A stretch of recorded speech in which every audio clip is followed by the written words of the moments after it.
off work, there will be kind of the usual game day routine.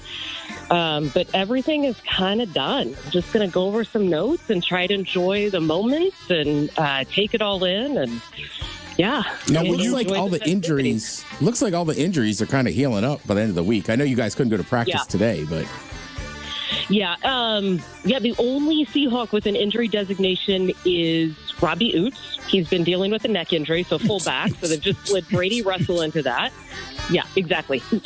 That's how they should introduce him. So will you physically be on the sideline during the game? I will physically be on the sideline. Okay. Awesome. Now, because it is a national broadcast versus, regional, if you're doing, regular season, are you encouraged to, quote unquote, keep it together? So the Seahawks get a touchdown. I mean, can you slam your clipboard, throw up middle fingers and scream, yeah? Or do you have to keep that cool? Well, I generally do not throw up middle fingers in public. You're not living. You do on your cooking show. I do not. Also, it sounded a little bit like you were describing your boyfriend as a horse. What are you talking about? He could have oats and corn. And I fathom she's just saying, but if somebody said, "Do you want to come over and eat oats and corn?" No. Wait, can I have some of your salt lick too? I mean, honestly, if the doctor said, "Hey, man, this is really important, Mr. Hill, you can't eat oats and corn," be like, "Okay, that's cool." No oats. I mean, corn every once in a while, like corn on the cob in the summer, sure, but oats, cool. I feel like corn could get you though. Let's say you're at a nice establishment having a Southwestern egg roll. You forget there's corn in there. Yeah. Right. What is your go-to dish that everyone loves? 206-803-ROCK. Let's say you're at a nice establishment having a Southwestern egg roll. That's how you know it's high dollar. The fancy places you go to. Right. It's a lifestyle, Mike. What if the chainsaw fell out of your hand, right, and just was still running and went right into the hardwood floor, man? And just, I don't do that for my halftime show, just for that reason. They're pretty hey, they want to make sure that their court's going to be in good condition. Yeah. And so I do not do that routine for my halftime show. But I do other things. I do corporate events and I do, fairs and festivals and things like that. So okay. I'll break out the chainsaws on occasion. And you got a handler that throws that crap up to you, right? No, I'm all self. Wow. It's a one-man show. I do it nice. all. Damn. I'm more impressed that you can get up there with 3 chainsaws. Mm-hmm. I'm only doing one. Okay. That's one is plenty. And like I said, the hard thing about those is they're heavy, and so you got to really swing them to get the full flip on them. And so I got to worry about it catching on my leg as I'm flipping it down past my body to make it up. Ooh. Just because of the pure weight on them. Man, you would go viral if that happened. Yeah, that's for sure. That's one way to get your name out there. So aren't they triangles when you break them apart? They are triangles. So how do you there's both. So there's the regular triangle ones, or you could buy just a sheet of them. Okay. We had the Does that come in a triangles. can? Yeah. All right. Yeah, we just it took like 2 triangles. You kind of Per different cup. Per cup, right? So 2 triangles per cup. This kind of because it folds together once you kind of mash it together. Put whatever the hell you want. And seriously, man, whatever you put in there, it's going to be delicious. Do you completely close the top or do you leave the middle open? I'd leave a little middle open, but it depended what I'd put in there. So stuff like cheddar, I would completely close it. And you can get away with, I've made 12 of them, just stretched out the triangles. Yeah. Kind of broke them apart. I got to try this. Miles, Dude, seriously. I am telling you, shout out to Pinterest. That's where I got it. Pinterest again. It is so simple that once you do it, I mean, I made those 5 times this fall for games. But I'm telling you, once you do it, you'll be like Thrill is, oh, wait a minute, we could add anything in here. What combination do you like? Stick it in the crescent roll, pop it in the oven, man, and happiness awaits. Sounds delicious. A little boy asks his father where babies come from. He says, the stork. Kid says, yeah, I know that, but who F's the stork? Why did the clinic smell like pee? Why? Because the therapist. Okay, all right. I applied for a job making sandwiches. Oh, yeah? Unfortunately, the role has been filled. Couple more. What did the Aussie say when he ran out of toilet paper? What did the Aussie say when he ran out of toilet paper? Crappy. Bidet, mate.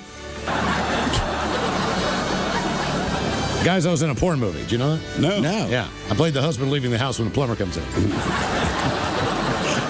And finally, in Hawaii, what do you call a very quiet laugh?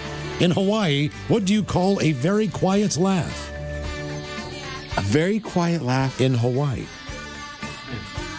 I don't know. Aloha. Okay. That's fine. All right. Overthought that one. Aloha. Yeah. All right, Jed, I got to ask you just a nerdy football question. This is the theory I have. You tell me if I'm right or wrong. I have a feeling that A.J. Parner catches a massive clutch touchdown for us this weekend. Oh.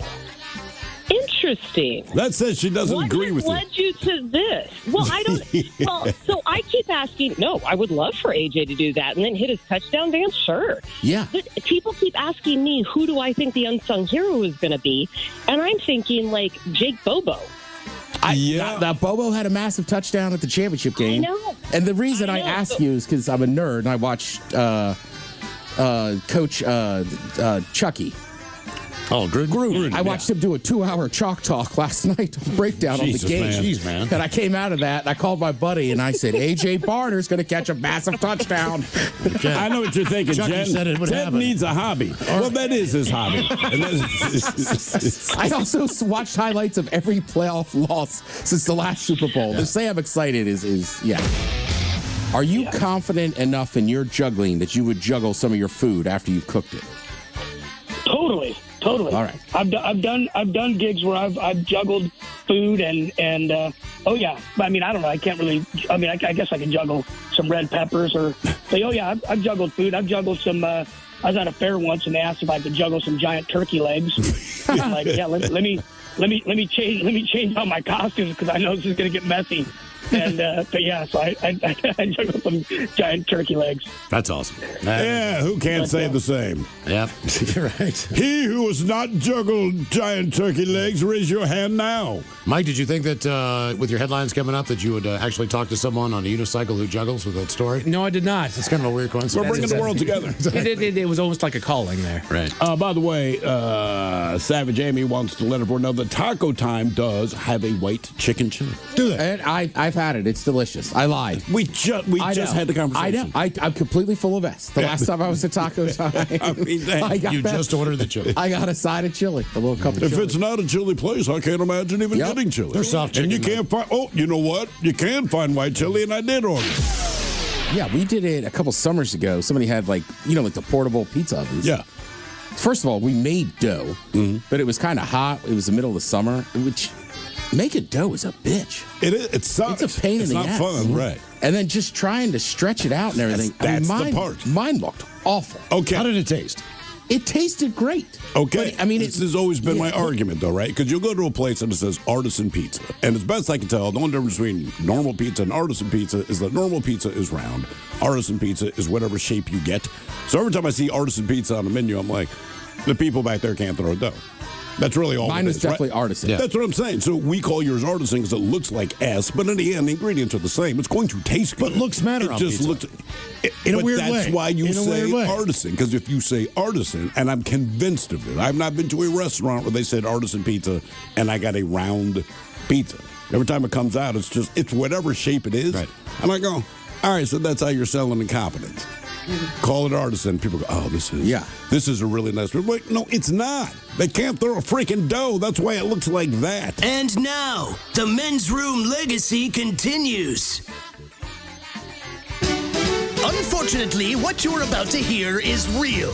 The members of this radio program are simply not that bright, or what some people would call educated. They are merely stupid. They're not trying to offend anyone on purpose. And all have played doctors on TV. You have been warned and are cordially invited to join the party. This is the men's room. Forget it, man, and get with the countdown. Get with the countdown. Shake this square world and blast off for Kicksville. The trippers, the grasshoppers, the hip ones, all gathered in secrecy and flying high as a kite. This is the men's room with Miles and Thrill. You know what they say, shake your radio more than 3 times, and you're playing with it. You're listening to the men's room. And away we go. Welcome to the 21st Amendment season, episode number 4,471. Along with Steve the Thrill Hill, the Ted Smith, and Mike Hawk. And you are the men's row. On tap today, your guess is as good as mine. Categories: the top 10 things that people steal from hotel rooms. All right. And pizza. We will play Profile This, plus headlines, a men's room shot of the day, fun with listener emails, and everyone's favorite, TV Time with Ted. Clack, clack. Drink Eddie John. All right, here we go. A kid climbs into a claw machine again, but appears to be having an amazing time. Meanwhile, a daycare worker tries to send kids home with a diaper full of slime. Startup company figures out a way to make ocean furniture from the ocean floor. Because of a snow pile on an 18-wheeler, a traffic light is no more.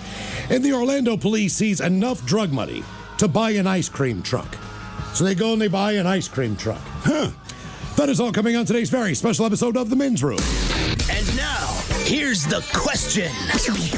Hola, bitches. Good day to you and yours. All right, you may have heard, I don't know, the Seattle Seahawks, they were in Super Bowl 60 yesterday, and a whole lot of people packed our local bars and attended Super Bowl parties. That's a lot of food and free-flowing booze, which means a lot of spilled booze, dropped food, burned food, broken glasses, broken plates, broken TVs, stained carpets, etc. But that's the end result of any party, right? But add in people jumping around in celebration, and, well, you got a mess. Or maybe you're one of those Patriots fans who took the game way too personally, ended up smashing your own TV or put your fist through your own wall. Look, who knows? But certainly when it comes to parties, things happen. But that said, it's not just football fans breaking things in celebration. We go to Milan, Italy, home of the Milan Cortina Winter Olympic Games. Good news, U.S. alpine skier won Easy Breezy Johnson. She won the gold medal, and she jumped in celebration. And then her medal dropped to the floor and her medal broke. That's right, her high-quality gold medal hit the ground and broke. But keep in mind, it's not just the gold medals. All the medals apparently are cheap. The German biathlon team, they won bronze medals. They started celebrating. Same thing happened. They broke off the ribbon. They hit the ground. They broke. Meanwhile, the IOC says we're investigating. There's nothing to investigate. They're freaking cheap. And keep in mind, this is not the first Olympic Games that this has happened. This happened, I want to say, in the prior two Olympic Games, and as in the last Summer Olympics and the previous Winter Olympics. Something's going on with the medals, but don't celebrate if you win one, because it just might break. But look, that's what we're talking about today, man. Things go wrong. A lot of times things go wrong in your celebration. We've all been there. Or they go wrong because you're upset. But things just go wrong in general. We just think yesterday was probably a good example of that. And that leads to today's question, brought to you by our friends at Advanced Hair Restoration. We just want to know, what spilled, dropped, or broke? Be a part of the big show. Call 206-803-ROCK. Like the Men's Room on Facebook. Follow us on X and Instagram at Men's Room Live. Send your emails to the Men's Room at KISW.com. And now watch the show live on YouTube at KISW Rock.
The debauchery rolls on. You're listening to The Men's Room with Miles and Thrill. 99.9 KISW. Now for all TV news all the time, it is time for TV Time with Ted. Is it Ted? And now, because your pathetic life is confined to countless hours in front of a talking box, The Men's Room presents TV Time with Ted. Well, you know, hey, look, you could be a 16-year veteran and still have a false start once in a while. Don't sweat it, Mike. All right, happens to the best of them. You sound just like the coach would sound when you do that false start. Hey, buddy. Don't you worry about it. Hey, we're still going to go get him. All right, your choices. You got the Jimmy. Fallon and Kimmel. Seth Meyers. Colbert. Or Ted Smith. There it is. Or is it late night? It is worth it. The Tireless Guys have teams of talented writers help them come up with their monologues each and every night. It is up to you to determine, is this an actual late night joke and from whom, or could it be a The Ted Smith original? Son said, Dad, how do you win a Super Bowl without cheating? I don't know, son. We're Patriots fans. The Ted Smith. Yep. Yeah, that's me. Yeah. What's the difference between a person from Boston and a baby? The difference between a person from Boston and a baby. What? A baby will stop whining after a while. If I catch anybody Is that Colbert? Yeah, let's go there. If I catch anybody drinking dunks this weekend, I'm going to slap it out your hand. The opening ceremony for the Winter Olympics. The most accomplished amateur athletes from all the countries in the world who hate us are gathering in Italy right now. Nothing gets me going more than spandex-clad Lithuanians on a 9-hour tape delay. Colbert. Kibble. The opening ceremonies for the Winter Olympics, the most accomplished amateur athletes from all the countries in the world who hate us are gathered in Italy right now. I'll tell you, nothing gets me going more than spandex-clad Lithuanians on a 9-hour tape delay. The Winter Olympics opening ceremony. Speed skater Aaron Jackson and bobsledder Frank DeLuca will be the flag bearers for Team USA. Aaron says she's thrilled, while Frank said it'll be tough to perform without 3 other guys pressed against him. Fallon. Yeah, Fallon. Yeah, it's Fallon. The Winter Olympics opening ceremony, yes. And speed skater Aaron Jackson and bobsledder Frank Del Duca will be the flag bearers for Team USA. Aaron says she's thrilled, while Frank said it'll be tough to perform without 3 other guys pressed against him. It's like, turn. The LGBTQ dating app Grindr announced this week that it'll increase privacy tools for athletes in the Olympic Village. Great news for the biathletes. Seth? The LGBTQ dating app Grindr announced this week that it will increase privacy tools for athletes in the Olympic Village in Italy. Great news for the biathletes.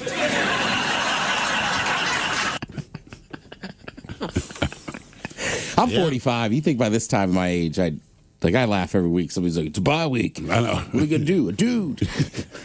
Jesus. All right, let's see. We ready to rock with that, Mike? Sure. All right, so here's kind of a funny story. All right, this is a car chase in L.A., right? Mm-hmm. Somebody will have to explain to me one day why there's so many goddamn car chases in L.A.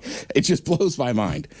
So it's like a slow one. She's obviously a DUI suspect, and she pulls into a parking lot.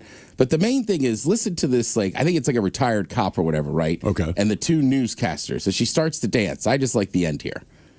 Yeah, you just went into a parking lot. That's interesting. That doesn't seem very boxed in. Yeah, you're going to be door open. Driver has decided, I think I'm going to do a little dance and have my moment of freedom before police officers approach. Commands to come back, and right now not cooperating. At one point, there you go. She knows the drill. Hands behind her back, went right to the ground. So obviously a frequent flyer they have. So I watched this whole thing. She dances for like 30 seconds. It was longer than you'd think. Correct. She had some decent moves, but to his point, she did obviously know the drill. And to the cops' credit, right? They all jump out of the cars, they're ready to go. She starts dancing. Normally they would just tackle someone. They kind of let her finish her dance because she does just put her hands, behind her head, lays down on the ground, and then they kind of gently went over there and handcuffed her. That's what I say. I think that's why that guy said it, like frequent flyer, because she gets right down, and you could. I mean, bad for her for doing what she did, but good for her for that she was like, all right, yeah, you got me. Yeah, but before you get me, I'm going to do a little dance. Let's see. All right, we got the obviously big game happening on Sunday with the Super Bowl. The Seahawks playing against the Patriots. Now, as a reminder, I would say to some Seahawks fans, you don't have to do this. I'm a psychopath. I've been watching videos on the internet of every playoff loss that the Seahawks have had since the last Super Bowl. Okay. But this one, you just forget how hard it is to get back to a Super Bowl. Yeah. And then also, there is an element of how nice it is that it's in the Niners stadium. And there's a giant poster of Sam Darnold outside their stadium, where usually and the end zone's painted with the Seahawks. Right, it's got the Seahawks logo. Yeah. The Niners locker room right now has Seahawks stuff up on it because we are in their locker room. Oh, yeah. Which has got to be weird for Richard Sherman. What do you mean? Well, he played for the 49ers. Sure. Played in that stadium. That was his locker room at one point in his career. Yeah, I mean, Sherman kind of goes back and forth. Like, he'll still wear a lot of Niners gear. I mean, like, he'll always be a Seahawk to me. Yeah. Right? Like, I don't know. And honestly, to his credit, that tip against the Niners is one of the biggest plays in a Super Bowl ever. Pretty iconic. So, like... Or NFC. Or NFC Championship. Yeah, my bad. So, like, sometimes he reps the Niners stuff when they're good. It's like, all right, dude. But sure. Yeah, like, it is odd, but to me, he'll always be known as a Seahawk. I think even to Niners fans, he's a Seahawk. Yeah. Well, like I always say, right? I have one. Just like Jerry Rice. Yeah, exactly. I mean, like, Seahawks legend. Yeah. Yeah. Yeah, like my cousin Tom, right? I talk about him all the time. He is the biggest Niners fan you'll ever meet. And he hated Richard Sherman. He would text me all the time what a terrible person he is, this and that. And then I remember when he got traded to the Niners, it's like, what do you think about Sherman now? He's like, oh, I love him. Oh, yeah. He's the man. I was like, yeah. Like, even when Sherman played for the Seahawks, I think Thrill and I would talk about it like, I love him. But if he's not on your team, I know why you hate him. No. I absolutely get it. But those are the guys you want on your team. Correct. Right. There's a lot of those dudes out there. You talk about, what's his name? Watt from the Steelers. If you ask me, I'll tell you, I hate this guy because he's so disruptive. Would I take him on my team? In a freaking heartbeat. Yeah. Who's the defensive back? He started in Jacksonville, cornerback, and then LA. Ramsey. Jalen Ramsey. I cannot stand him. Unless he plays for your team. Right, but in his prime, if he had played for the Seahawks, like, he's obviously the best defensive back in the league. I hate the guy's guts. I cannot stand him. If the Ravens picked him up, I'd be like, all right. Yeah. You my man. It is weird how sports fans can be, right? Except for maybe Aaron Rodgers. Yeah, he might be the only player where I'd be like, man, we're taking him. But what if it's Aaron Rodgers in his prime? In his prime, sure. Yeah. I mean, look, you want to win. In the end, you want to win. And if you have a polarizing figure on your team, but they're on your team, I don't know, you just feel like you're sticking it to everybody else. Yeah. Oh, you don't like them, too bad. But when they're not on your team, like, he's a douche. Right. Correct. And look, I mean, Miles, like, how much time did you spend in locker rooms, right? I grew up like there's some guys on your team that are really good. You don't like them. No. Their sense of humor sucks. They don't like you. Right. They don't like you, but... You got some guys that are just dumber than a box of rocks. Mm-hmm. And they want to kick your ass. I know. But for those 60 minutes, it's like, got his back. It's great. Yeah. Yeah. So, I mean, that goes back and forth. Speaking of teammates, Tom Brady. Now, I was wrong. I thought Tom Brady was calling the Super Bowl. He is not. Okay. So he was given an interview earlier this week, and he said, I don't have a dog in the fight in this one. May the best team win. What do you say? I'm a different phase of my life. I really root for people and the people I care about, the people I know, the work that goes into it, and what they're trying to accomplish. So I sit back and I enjoy the game, enjoy the moment. Obviously, some of his old teammates are like, come on, Tom. Yeah, of course. Yeah. So if he's calling the game... You want to be objective. You have to be. That makes sense. Right. But if you're not calling the game, it's almost like, what if the Buccaneers made it? Would he say the same thing? But if he said it about the Bucks, I kind of go... I get it because you're only there for 2 or 3 years. You won a bowl. You won a championship, but you're only there for 2 years. Like sorry, like Tom Brady, like you are... I mean, he's more Patriot than Pat the Patriot. I know. Right? He's the face. He is. That sharp line. He's the face of the organization for its entirety. I mean, there was a whole show on Vice this year, right? That was just the Brady-Belichick argument. All right. And there was like 3 2-hour episodes or hour episodes. The first one was the case for Belichick. Mm-hmm. The next one was the case for Brady. And then in the third one, they were basically like, there's two storylines here, right? You know what I mean? Like the first few Brady wins, that was all Belichick and his defenses, right? And then by the last few times he went, he was a really good quarterback. Yeah, the other thing to remember about Tom Brady, I think because he's a part owner of the Raiders, it behooves you not to have an opinion about teams that are not your own. Yeah, that's part of it, right? He's moved on to other things. And that's part of it, because the way the NFL works, like, dude, you can say who you might think's going to win, and even then they frown on it if you have anything officially to do, but you certainly can't say who you want to win, right? Correct. Players I didn't think can, about that. But right, now that he's a part owner of the Raiders, like, I guarantee you the NFL You're is like, listening hey, to man, the Men's Room everyone with knows Miles and Thrill. Don't say 99.9 KISW. Oh, but y'all, away we go. Welcome to the 21st Amendment season, episode number 4,471. What a large and in charge program we have for you today. Guaranteed future repeat on this beautiful Monday in Seattle. Have not seen it this dead downtown to like, I don't know, maybe the second week in COVID. You knew this was coming, man. Jeez, It's a nice day out there today, too. Yeah. I drove in, man. It took me like 5 minutes to get here. Normally it takes like half an hour. There was no one in line at the CVS to pick up my prescription, Ted. Normally, I'm in there for 30 minutes. A lot of people had fun last night. I walked to the front of the line. Got that damn thing within 30 seconds. Had it out the door. It's an amazing day. Yeah, here we are. Welcome to the Monday program. Your guess is as good as mine. Coming up, our categories. Today, we have the top 10 things that people steal from hotel rooms. All right. I used to be a hotel room thief. Not so much now. I do have a bath mat from Marriott. All right. That's about it. Got one of those. Yeah, so always take the shampoos, the soaps, whatever, and now I just don't. Well, you can still take them. The problem is now is the hotels I've been to lately, they've got them kind of connected to on the shower wall. Yeah, correct. So you can't really get those bad boys anymore, which I kind of miss. I used to take the shampoo home, the conditioner, the lotion. You can slide those things out of the shower holder. I mean, look, you used to just steal them off the counter. Yes, you can. You could. But that's slide it out and turn it up. So like, hey, we're still stealing. That's so blatant. I mean, if you took your own bottle in there and like, filled it up, maybe they wouldn't notice. Like, oh, this one's but to me, just to say like, nah, we're still stealing. Do what you want. We're taking it. You don't understand the level of this, though, man. It goes beyond what you normally think. And we're talking like ironing boards. Mm-hmm. We're talking, I mean, things you're like, wow, you will take just about anything. TV. Pieces of furniture. I mean, I guess you could steal it, but... I mean, they know it's you. It's just they're going to charge you for it. But do you think they would charge you for the shampoo? Right? You steal the TV. Obviously, they're like, all right, cool. You're buying us a new TV. But they walk in there and the cleaning woman says, look, we had the lotion, we had the soap, we had the conditioner or shampoo, whatever. They took the 3 freaking bottles. Yeah. They're going to charge me for believe it or not. They never charged me Believe it or before. not, they kind of, not that they expect you to, but anything in that hotel, typically depending on the level of hotel, you can buy from the actual company. Yes, you can. So pillows, blankets, all that stuff. When you take that robe home, they don't really care. They're just going to charge you for the robe because they've got it as part of their catalog. Mm-hmm. If you take the slippers and the robe, they're like, oh, no big deal. We'll just charge you for it and move on. They don't even consider it stolen. Are you stealing slippers? I mean, to me, after you've worn the slippers, like, nobody wants to wear them after you. Yeah. Do they launder the slippers? I don't know. Yeah. That's what I'm saying. Like the robe, you go like, all right, we get it. It's laundered one way or another. But the slippers, like, bro, if you wear them, go ahead and take them. What is the last thing you stole from a hotel room? The Bible. No. I don't even know, man. They want you to take that too. Probably the toiletries. Okay. That's probably it. Yeah. Or something I needed, like if they had, I don't know, like the little can of shaving cream or something, like, I need this, I'm taking it. Mm-hmm. I didn't mean to, but I definitely stole an ice bucket.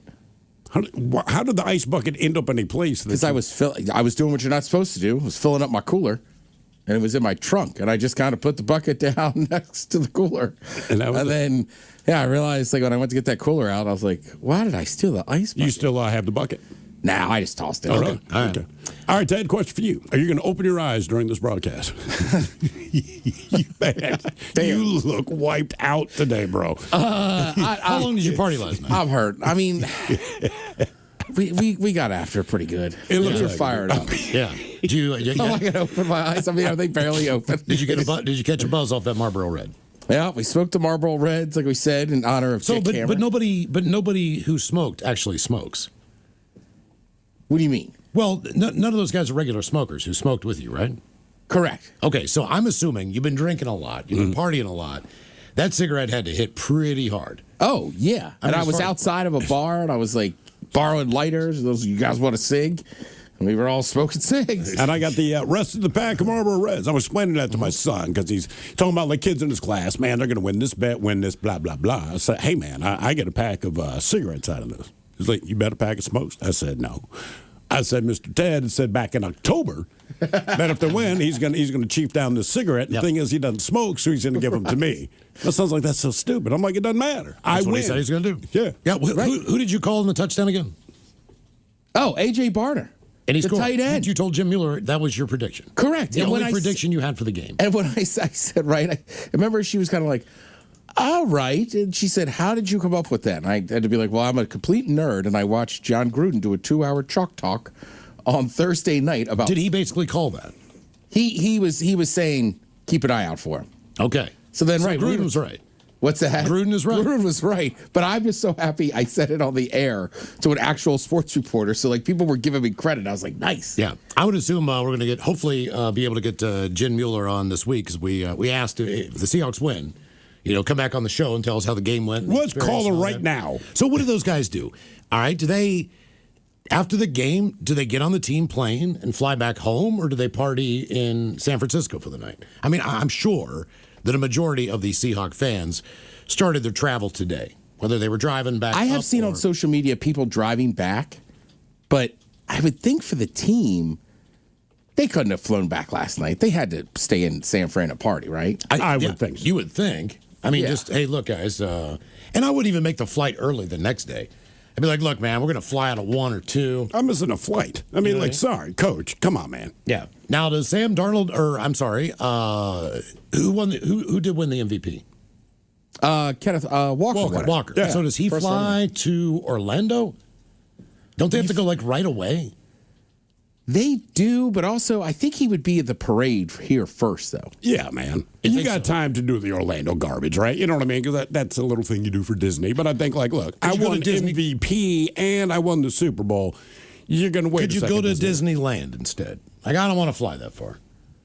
Don't I? Florida's freezing right now. Just let me go to Disneyland. But I would think they probably fly back today. He'll do that parade, and then I wouldn't be shocked if, like, Friday or Saturday you saw him and he's in Disney World in the parade. Yeah. What are they expecting? How many? What do they say? Over 1 million people downtown on Wednesday? That's what people are saying. So Wednesday, 1 million?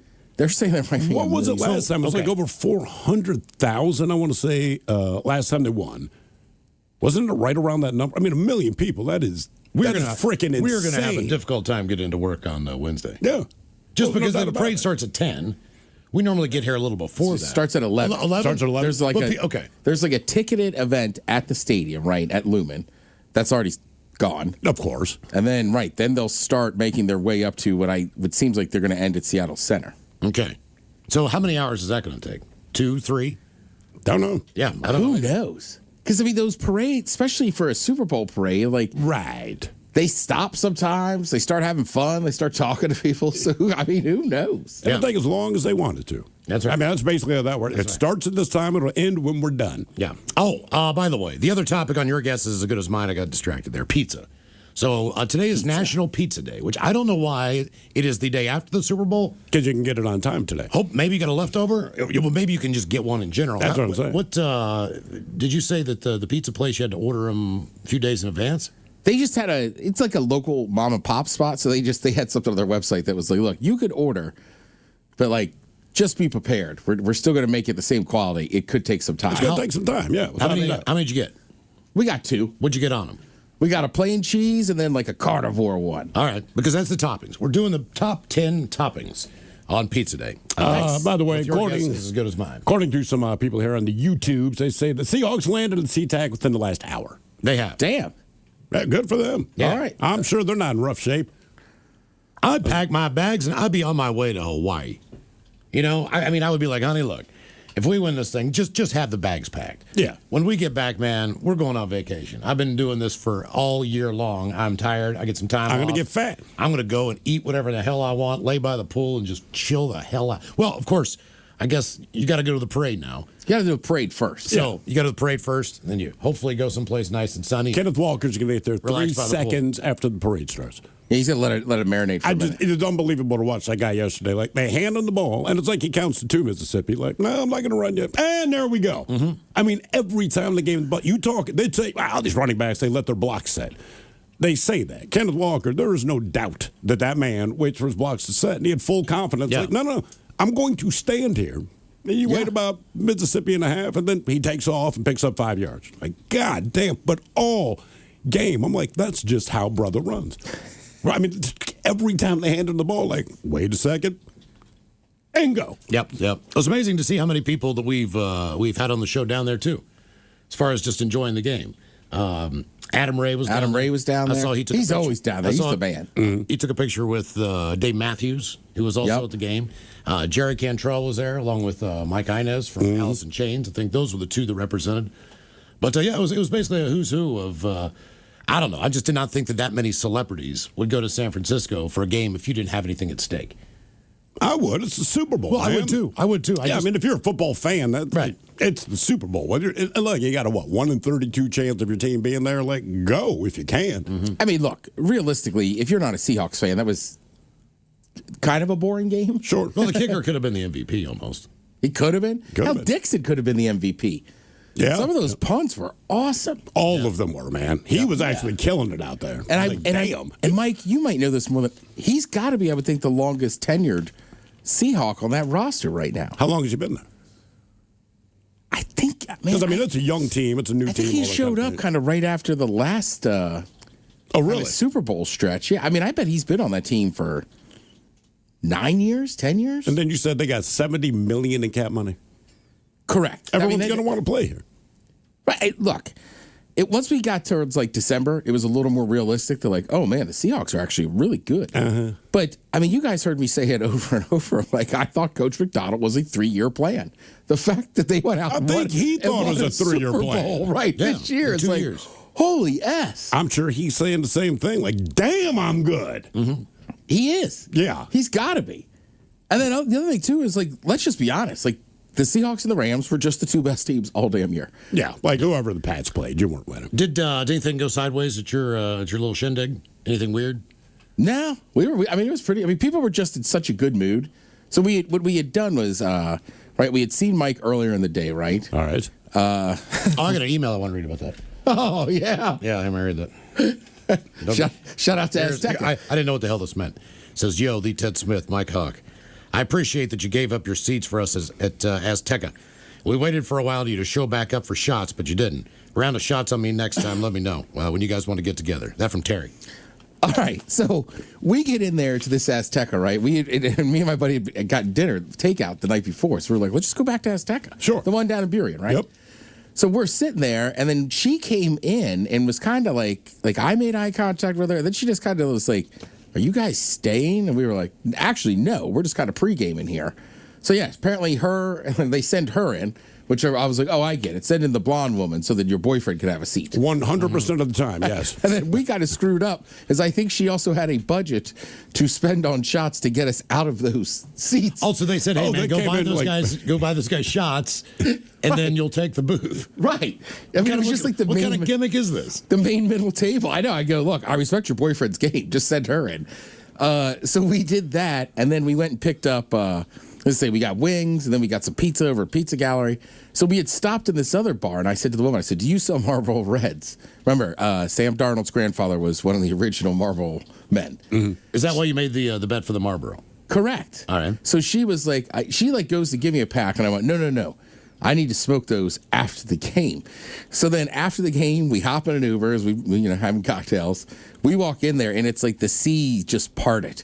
People are going nuts and cheering. I walk. She's like, "You ready for those cigarettes?" And I was like, "F yeah, give me a pack of Reds." Jesus. Yeah. I mean, it was just so much fun. Yeah. But yeah, you could tell I'm paying the price today, and my stomach is not happy. Oh, really? Well, you have a steady diet of pizza, cocktail weenies, and chicken wings for a day. That'll do it. That'll get it going. How many little smokies you put down? I don't even know, man. Yeah. I mean, we put 2 packs of Little Smokies in there. There was only 3 of us at this house. Jesus. Damn. Yeah. There was a bowl of them just sitting out today. I was like, I can't even look at those. Can't do it. I can't even smell them. Had chips and dip, barbecued Fritos, spinach dip, chicken wings, chili dogs, and shrimp. This morning, you didn't even want to know what that smelled like coming out. Yeah, it's bad, man. And we took it easy. Jesus We did Christ. what? Buffalo chicken dip. I did. I took the croissant rolls. All right. Stuffed them with like charcuterie meat and some expensive ass cheese I can't pronounce. They were delicious. And there was something else. You should have put that buffalo chicken in those things with some blue cheese. My wife was saying that, and the thing is, by the time she came up with the idea, well, to be fair, she said it early, but also after I'd eaten a bunch of them, she's like, we should have put this in there. And I'm like, you're right, but one, I don't feel like making them, and two, now I'm full. Oh, she made like loaded baked potatoes, but instead of the big baked potatoes, like I was telling you, just took the little ones. Yeah. Dude, it was perfect. You just take a spatula under these things, you get like 9 of them on your plate, and it's covered in cheese and bacon and all that. And, our stomachs are making funny noises by the end of the night. I was going outside to get a smoke every once in a while, man. You could just hear the roars coming up from Fremont. Every single bar was packed. Oh, yeah. Every single parking place was taken. People were parking anywhere because you know damn well that the ticket people aren't out on Super Bowl No, they're Sunday. watching the game, too. So they could park. You could park wherever in the hell you wanted to. People were absolutely losing their goddamn mind yesterday. I could not believe it. It was almost like, you're sitting in a stadium listening to the game. The roars were so loud. It was just insane. And then after the game, right? Like, we just opened my buddy's door, and you could just hear fireworks. Oh, yeah. People just screaming. You could hear them from the needle. You could hear the fireworks going off on the needle. Like, boom, it was boom, boom. I could see the glow coming up off the top of Queen Anne Hill. Yeah. I mean, it was just unbelievable. But and like I said, people were out. I mean, I think we shut it down by like midnight, but I mean, those bars were still packed. They were raging, man. Yeah. They were raging. Like, my dog ended up barking her face off. I took her out for a last walk. But just every car that went by, either they're screaming, "Go Hawks!" See, so my dog, not used to everyone in public screaming, just kept looking at me like, "What the F?" So she's barking at everyone. I'm like, "Girl, believe it or not, they're happy. There's no threat going on here. I know. Everybody's yelling. There's fireworks everywhere." But, yeah, so she barked a lot. Yeah, and you're right. It's just everybody was in on it together, right? Yeah, that's it. You're in the city, man. Yeah, even, when I met Mike, just talking to other people, like, people were kind of nervous energy. But, yeah, I mean, by the time he got to, like, halftime, I was like, again, I don't feel confident, but, like, it doesn't seem like they're going to move that ball on our defense. At what point did you feel confident? I was confident at kickoff. I'm like, the Pats have no chance. And, again, it's nothing against the Patriots. It's not that. It's just the Seahawks defense. I'm like, they're one of the best 3 I've ever seen in the Super Bowl. And they executed as well as I thought they would against a team that doesn't really have a great offense anyway. Well, correct. Who's the running back for the Patriots? Wow. Exactly, man. Yeah. I couldn't tell you. And if you don't have a good running game against a good defense, you're not going to do anything. And then my son's like, why doesn't what's-his-face? Why doesn't Drake make? Why doesn't he get rid of the ball? Watch the slow-motion replay. He finished his reads. Now what does he see? There are 2 grown men in his chest. I'm like, he doesn't have time. Right, and generally Seattle doesn't even blitz that much. But yesterday, every time they sent a blitzer, they got home. And at one point, they just stopped. Like, our front 4 are getting there. Mm-hmm. We didn't have to send anybody. Now, is it officials next year?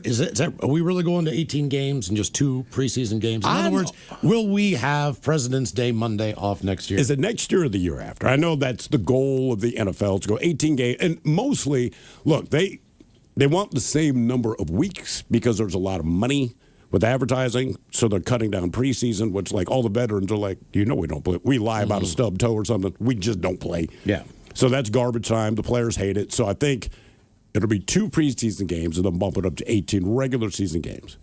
But because it's the regular season and they take that gap after preseason, so it'll go up to President's Day and it's all a wash. Yeah, it says February 14th, 2027. The 14th, right? Valentine's Day. Does it tell you where the game is? I don't know. You might want to plan ahead. Based on what I saw last night. Look, no. And I know. No kidding. Like, I was sleeping on my buddy's couch, and I was leaving his house this morning. I said, next year we do not have to worry about this. And he goes, why? I said, because we'll have the Monday off. Yeah, we're a little hungover. We need your help today on our question. All right. Yeah. Normally we don't work this day, but since the Hawks won, we're here. So our question: what spilled, dropped, broke, or caught on fire? 206-803-ROCK.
I guarantee the NFL is like, hey, man, everyone knows you're pulling for the Patriots. Just don't say anything. Shut up.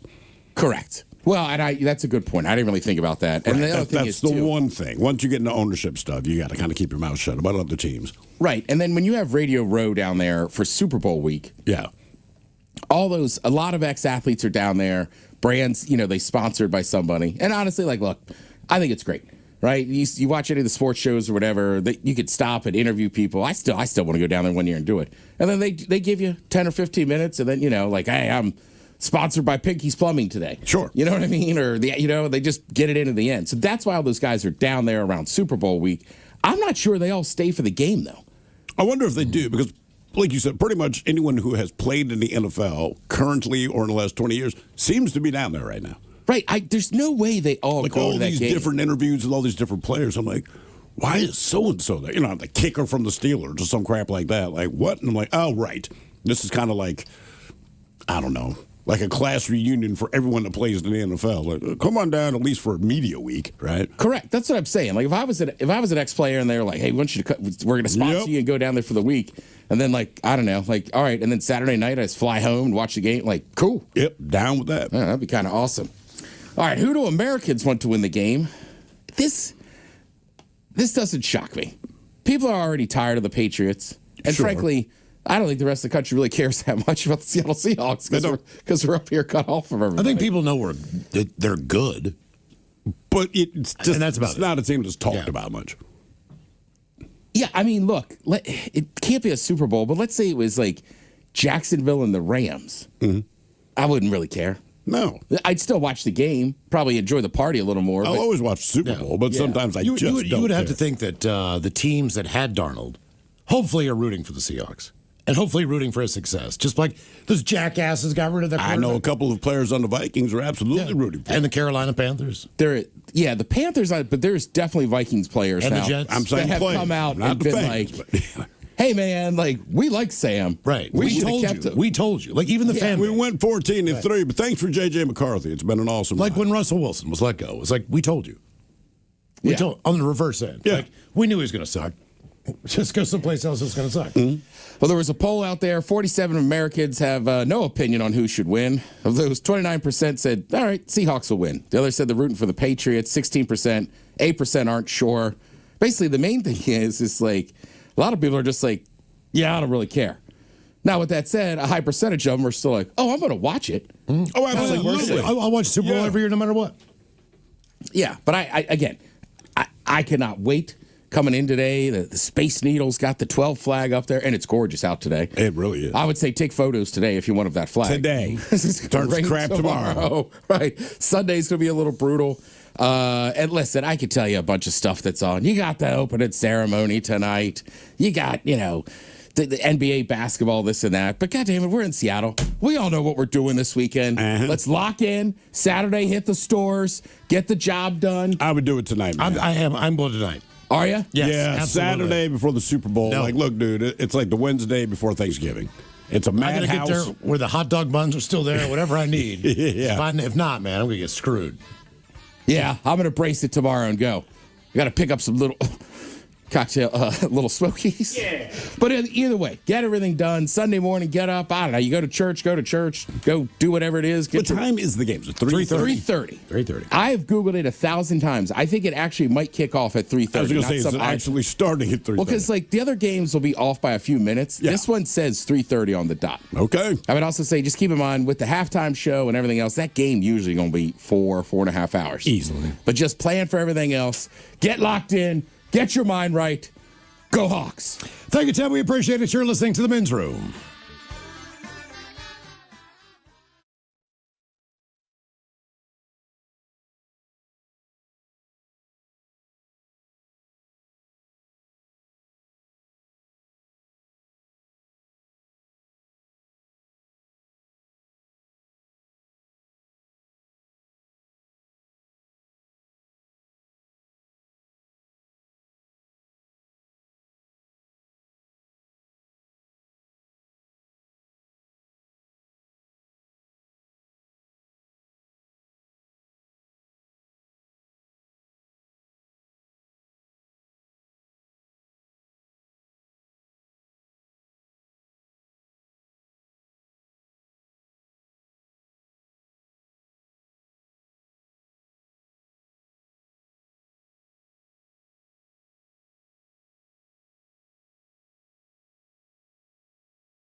very quiet laugh?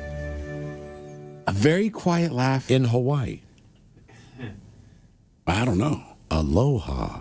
Okay, that's all right. Overthought that one. Aloha. Aloha. Yeah. All right, guys, here you go. Happy, happy, happy birthday. Happy, happy, happy birthday. Happy, happy, happy birthday to you, to you, to you. Ya's a Dirty Germans brought to you by Men's Room Original Sausage. Available through Uli's World Famous Sausage, mensroomlive.com, and other fine retailers. Schweinefleisch. Thank you, Mom. A couple extra emails here. Old Bachol is catching up on the podcast while on the plane from Australia to the United States. All right. Okay. Most expensive thing I bought is the subject. And the thing that brings me joy is my 2015 Porsche 911 GT3. Okay. Cost me $268,000. Jeez. Wow, man. But every time I drive it, it's an experience, and I love it. Don't regret it for a second. I drive it everywhere. Most amazing car I have ever had. LARP on Ted, cheers. That's from Aaron in Melbourne, Australia. A $268,000 car better be amazing every time you drive it. Oh, we'll see a picture of it Tuesday. He's popping in. Oh, is he? Oh, is that right? Oh, right on. Yeah, he's down. He was down in Mexico doing some business. Then he's flying up here a day early so he could be in Seattle on Sunday during the big game. Ah, that makes sense. I see. All right, ladies and gentlemen, we beam our satellites to San Francisco, California. Jen Mueller, Seahawks sideline reporter. How are you? Fantastic. And guys, look, I always love your show. I listen all the time. I am so appreciative of you today, especially. So I popped into an establishment to enjoy just a beverage on my Friday afternoon. I'm enjoying my beverage, and you know what's playing on the TV in front of me? What? Super Bowl 49. Guys, I have actively avoided... KISW and KISW HD1 Seattle. Always live on the free Odyssey app. From the Pinky's Plumbing Studio, you're in the men's room. Text the guys at 206-803-ROCK. Our question, what spilled, dropped, broke, or caught on fire? 206-803-ROCK. We head to the Olympics, which is what we have now to watch on television. If you choose to. That's exactly right. Lindsey Vonn, she broke her leg over the weekend, I believe. I don't remember. It's downhill. like her first run, and they airlifted her ass off. Early Saturday morning. Right, she had ruptured her ACL, what, like 2 weeks before, a week ago? before, yeah. So it was kind of crazy to me that she was even competing, and then, that happened pretty quick. Yeah, that was real quick. Either way, some of the first medals awarded at the Olympics are already falling apart.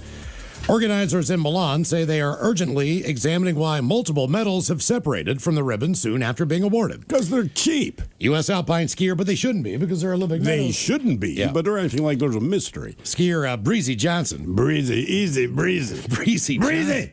Breezy, get on the slope there. It sounds like somebody who should be on the Good Times. Hey, Breezy, I hear you skiing. Go ahead, girl. Get that gold medal. Get that gold medal for your man. Come on, Breezy. Breezy Johnson. Breezy Johnson. Sounds like someone left her fly down. She took gold in the women's downhill, displayed her broken medal at a news conference, holding up the detached pieces for reporters. She says, don't jump in these things. I was jumping in excitement, and it broke. I'm sure someone's going to fix it. It's not crazy broken, but it is broken. She explained, so there's the medal, and there's the ribbon. And here's the little piece that is supposed to go into the ribbon to hold the medal. And yeah, it just completely came apart. Another figure skater, Elsa Liu, reported the same problem after winning gold with the U.S. team, joking that her medal apparently did not need a ribbon. We're paying maximum attention to this matter, as the medal is the dream of the athletes. So obviously, in the moment they are given to them, that's everything. It needs to be absolutely perfect because we really consider it to be the most important moment, according to the person, the chief game operations officer. Yeah, it's kind of why the athletes are there. So we're working on it. By the way, the issue is not limited to Team USA. According to the BBC, a video posted by Germany's biathlon squad shows a bronze medal slipping off its ribbon as athletes celebrated at the hotel. The U.S. Olympic and Paralympic Committee said it is waiting on the host organizers to sort out the defect. It is not yet clear whether athletes will be issued replacements. Questions over medal quality have surfaced before. By early 2025, Paris 2024 had fielded 220 requests. About 4% of all medals awarded for replacements because of wear, tarnishing, or other damage. Yeah. I mean, I don't know what's going on. And I know inevitably you just try to save money every year. Like, if a kid wins a trophy now, the kid, 9 times out of 10, it's going to be plastic, right? And I just remember when I was growing up, if you won a trophy, it was in fact metal. Might not be the highest quality metal, but the idea of a plastic trophy just never, and they're all plastic now. In fact, the first trophy I ever saw individually, it was my brother and Boy Scouts. He came home with a bowling trophy. They had gone bowling, and it's just a boulder, mid-stride, whatever. But it was actual metal, teeny tiny thing, but it was in fact a trophy. So to me, I'm 5 years younger than him, so I'm like 4 or 5 years old, and I'm like, oh my God, won a trophy. My father's all proud until my brother explained, and this is not a lie, he won the trophy for bowling the most gutters. Oh no way! Yeah, so I don't know what the real trophy looked like. We were not there to witness it, but when he came home, because my father likes to bowl and is a good bowler, had been on bowling teams, that kind of thing. So you could just see the light in his eyes when Adrian walks in the door in his little Cub Scout uniform and there's a trophy in his hand, because obviously none of us thought that would happen. And I mean, we're immediately excited. He gets a barrage of questions from both of my parents. He let me hold it. And I remember it was super heavy because it was metal. It says only like 8 inches tall, maybe. And my father like, what did you do? Did you win the whole tournament kind of thing? My brother's like, well, no, not exactly. He's like, well, what is it for? He's like, I pulled the most gutters. But my brother said it with enthusiasm. He was excited to have the trophy. Come on. So I swear to God. So it didn't even register to him hey, man, you suck. But you suck so bad that is worth the trophy. Mm-hmm. But that's why I got. And now you get participation ribbons. Hey, my brother earned that trophy. He sucked worse than anyone else bowling that day. Believe it or not, we did not get participation trophies. No, that did not happen until we were out of school. I mean, the only time I remember getting was on field day. You might get a ribbon. They'd give you a ribbon just for doing the field day. But not a trophy. I mean, right. Hey, brother, we ain't spending money on that high-grade plastic to give your ass. Here's the ribbon, because it's already pre-printed. Yeah, the only time I won a trophy when I was a kid was we had to win the league. Did you get a medal when you ran that 5K? The Diplo one? Yeah. Yeah, I did. Did you? And it is hanging. I was going to say, where is that displayed in your home? Because I know I've got about 15 of those things. I know. Why I keep them, I don't know. And then I was like, oh, no, we're not going to be one of those people. As soon as I got home that day, I put that medal right there on top of my fireplace. Still hanging there. Pretty proud of it. Nice. It's just for a goofy 5K. Yep. Yeah, why not, man? For some reason, when you get a medal, you keep it. I've got a medal from high school. Sure. I got 2 medals from high school. I still have them. It's the stupidest thing in the world. I got one from college. Why do I keep this? But I don't know where it is. I know I did not get rid of it. Maybe my parents have it. And the thing is, it was from cross country in college, whatever. And I mean, it's like this little silver medal looking thing with a tennis shoe on it. Yeah. What am I going to wear? What am I going to wear this out? I mean, I'm worse than that. I have all my letters. Oh, really? From high school? Yeah. From freshman teams or JV teams or varsity. I kept. Oh, when you lettered in sports? Yeah, I kept all the letters. To me, all right, man, you earned that. You want to keep these little mementos back when we used to be productive. By the way, I named you one thing I earned, but other than my tassel for graduation, but any idiot gets that. Just walk across the stage, right? Yeah. And I think my mother even kept that, because I'm like, no, I'm done. She's like, I'm keeping it. Okay. Well, also, too, with the varsity letters, right? If you're on a team for over years, then they'll add a pin. Right. So I only kept score of the basketball team my senior year, but Coach Wooten liked me. Mm-hmm. So Burris, once in a while, he'll still be like, you didn't earn that pin. And I go, what do you mean? He goes, you were only our manager for 1 year. He's like, Coach just gave you an extra, spiced it up for you as he liked you. Yep. Hey, whatever, man. Popularity. Actually, you know what? I did win a trophy. And I've told this before. I won't go through the whole story, but it was second place in the Baltimore citywide research paper competition. And my parents, because I was a very bad student, very, very poor student. So I won this award. It is citywide. My parents are over the moon. They were elated, and they made it a point to keep that trophy. They didn't really display it, but they made it a point to keep it. Now, to this day, I have not told them that I won that award as a direct result of plagiarism. Because there was a guy a year older than me, and I think 10th or 11th grade is when they automatically enter you into this thing. So he had done it the year before. He did it on either Greek or Roman mythology. I don't remember. I think it was Greek. Either way, he gave me all of his notes. He just wrote like an idiot, so I just wrote it kind of clean. Like someone doing your cover letter for you on a resume. So I just rewrote. I did no research. He did the research. He's just stupid. So I just rewrote his garbage in a more manageable way, one second place. So my parents, they were elated. And I'm like, I'm not going to tell them that I plagiarized this. I literally put no work into this. But that said, that's why when I hear all this crap about AI, can you believe students are cheating with AI? Like, yeah. I mean, I would have done it. I just didn't have AI. We had Cliff Got a guy a year older than me, right? We had Cliff Notes. It's the same freaking deal. But I got a trophy for it. My parents are proud. And I'm like, you know what? Let them have this one. Even with VHS, the majority of the book reports I did were movies.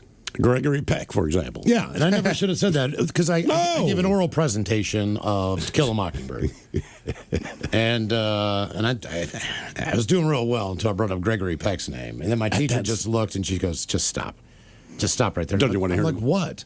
She's like, Gregory Peck. I'm like, oh yeah, my bad. He's not in the book, is he? Yeah.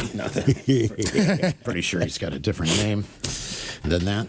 Our question: What spilled, dropped, broke, or caught on fire? 206-803-ROCK. Did any of the students realize what you had done wrong?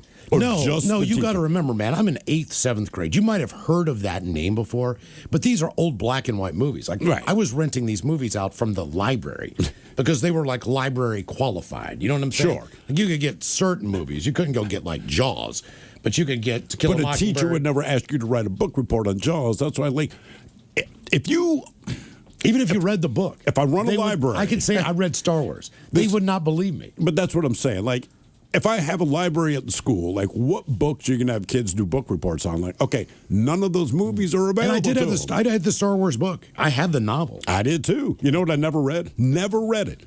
The Star Wars book. I didn't either. You know why? Because I saw the movie. Yeah. I mean, sorry. Once you start reading that book, you get like 10 pages in. You're like, this sucks. I'll be honest with you, I didn't realize until right now it was a book. Yeah. It was not a book. They wrote the book after the movie came out. And they added stuff, which made you even realize more like you did not need to add this. This was not part of the movie. This does nothing but make this chapter longer. That's it. And it holds no outcome to the end of the movie. No. I did read The Godfather once. For school or just because you wanted to? Just because I wanted to. That's a big book. As most children do, yes. Well, I mean, I was like in my 20s. Ah, okay. All but right. my friend was just like, he's like, dude, he goes, you love those gangster movies. He goes, I read this like on a week's vacation with my family. He was like, trust me, read it. And the book, I mean, I'm rarely would I'll be this person, but there's just better character development and everything. Of course. And they have time to do it. Right, and all three of the movies are in that one book. So when you read the book, to me, it was kind of exciting. So the book is all 3 movies? Correct. Yeah. I didn't know that. Okay. Yeah. What spilled, dropped, broke, or caught on fire? 206-803-ROCK. Hello, Brian. Welcome to the men's room. What's up, guys? Hola. This is the way high window guy. What's happening? What's going on, man? How are you? I'm good. How about you guys? We're feeling it. Yeah. Ted feeling it the most. How did you do yesterday? Yeah. I don't drink, so I feel I was going to say, great. Brian's fine. Mm-hmm. Okay. Yeah. How's the lady feeling? She's on the couch right now. Did you even go to work today? No, we decided to stay home. Okay. Yeah, I don't think most people. Man, I'm telling you, it's a ghost town down here. Mm-hmm. Hey, Miles. Yeah. I think we got you by one stroke yesterday. Just let Tony know. He owes me $20. I'll do. Oh my God. Do you know what he did, man? What's that? I don't. You don't know what he did? Oh. I Okay. heard. All right. What's that? You heard? No, I haven't. You All can right. tell me off the air. No. Yeah. That's worth sharing. I didn't say his last name. So nobody really knows. Yeah, right. Okay, so he goes, we're on a par 3, and he goes, I'm going to skip this ball over the pond, right? And Of course he did. And landed on the green. And I'm like, all right, yeah, okay, sure. I'm not doing this, but you go ahead. He smacks this line drive into the lake, man. I mean, it's full iron. Oh my This duck just comes right in front of the ball, man, on the pond. And he eviscerated it. I mean, it was. Oh no! I mean, he didn't. Obviously, this was not his intent. This duck just was coming, was swimming on the top of the water, man. And the next thing you know, it was absolutely gone. Like, I was like, no birdie there. It looked like Randy Johnson. I was like, Jesus Christ, Tony, you killed an effing duck. That's not the way you do. That's not the way you do birdie in golf, my man. Right. Right. Did the ball make it to the green, though? It skipped over. Yes, it did skip over after it hit the duck. Oh, my God. Amazing. That's hilarious. So That's wild. What spilled, drop, broke, or caught on fire? Well, something caught on fire yesterday during the game. It was closer to the end, maybe even after the end, because it was a little crazy at the house. But I don't drink, so I was kind of keeping an eye on things. And all of a sudden, I smelled smoke, and I look over, and one of the burners was on high, and there was no food on the stove. It was already done, and there was a plate. And on top of the plate was a paper plate. Oh. And as I looked down at it, it literally caught fire. Just poof. And smoke started billowing out. And I told the wife what was going on, and she's just like, "Hey, Seahawks." Yeah. I'm like, "No, there's a fire." And this is at your place. But yeah, this is at the house. I mean, I put it out like right away, but the whole plate just like combusted. Have you I ever couldn't touch the plate, the actual plate that was on the burner? I couldn't touch it. It was red hot. Yeah, you got to just leave it alone. I've seen that. I've seen that move before with a glass bowl or a pan full of chicken. Yeah, and it melted. I have salt and pepper shaker, electric shakers, and it melted the bottom of one that was touching it. Have you ever dropped anything from way up there cleaning windows, like a bucket, a squeegee? You ever dropped anything? I mean, I've dropped squeegees before, but they were aluminum and they just kind of floated to the ground. So they're not going to kill anybody. I've seen a bucket get dropped about 30 floors, and there wasn't much left when it hit the ground. What if that would have hit somebody? They'd be gone. It landed right in a lane that was a parking where you pay the parking attendant. It landed in the lane in between cars. Damn. Wow. Probably sounded like a bomb going off. That's crazy. Because that's like you should get. But you know what, Brian? You reminded me why I choose not to host things like Super Bowl parties. Because we have a fairly large house, and somebody did ask, do you guys want to host? And normally I'm not against it, but I'm like, look, man, and my wife and I agreed. One, we don't feel like doing the cleanup, but I'm like, in this particular case, everyone would bring their kids. And I'm like, look, when football's on, you tend to get a little more locked, especially the Super Bowl, right? You are locked into this game. The kids are running crazy. I know they're going to be in the basement, but 9 times out of 10 after we do this thing, I find something broken or something stained, and I lose my freaking mind. What did you finish at yesterday? What, you guys minus 16? We were We were 8 under. We were minus 18. We beat you by 1 stroke. Yeah, we were minus 17. I thought that was going to be good enough. The Duck did it. How much money did you win? It was a 4-way tie for first place. Yeah, I know we came in 5th. So we got $350, $88.50. All right, not bad. Hey, that pays for the price And reduction. as far as the Super Bowl goes, I give it up to the Double D, the lady, man. She took care of everything while I was out golfing with the boys. Wow. Nice. That's why she didn't care the plate was on fire. That's a keeper. Our question, what spilled, dropped, broke, or caught on fire? 206-803-ROCK. Get your tickets at KIS.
Live Night, the livest radio you will ever see.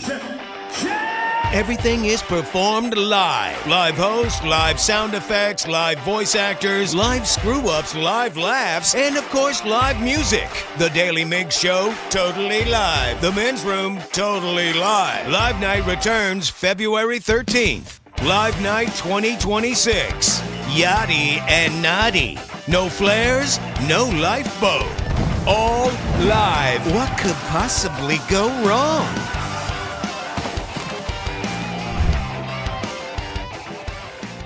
In the cream cheese, had about 3 holes in the One game.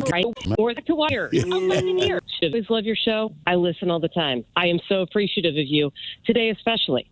So I popped into an establishment to enjoy just a beverage on my Friday afternoon. I'm enjoying my beverage, and you know what's playing on the TV in front of me? What?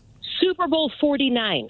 Guys, I have actively avoided watching the game for 11 freaking years. 11 years.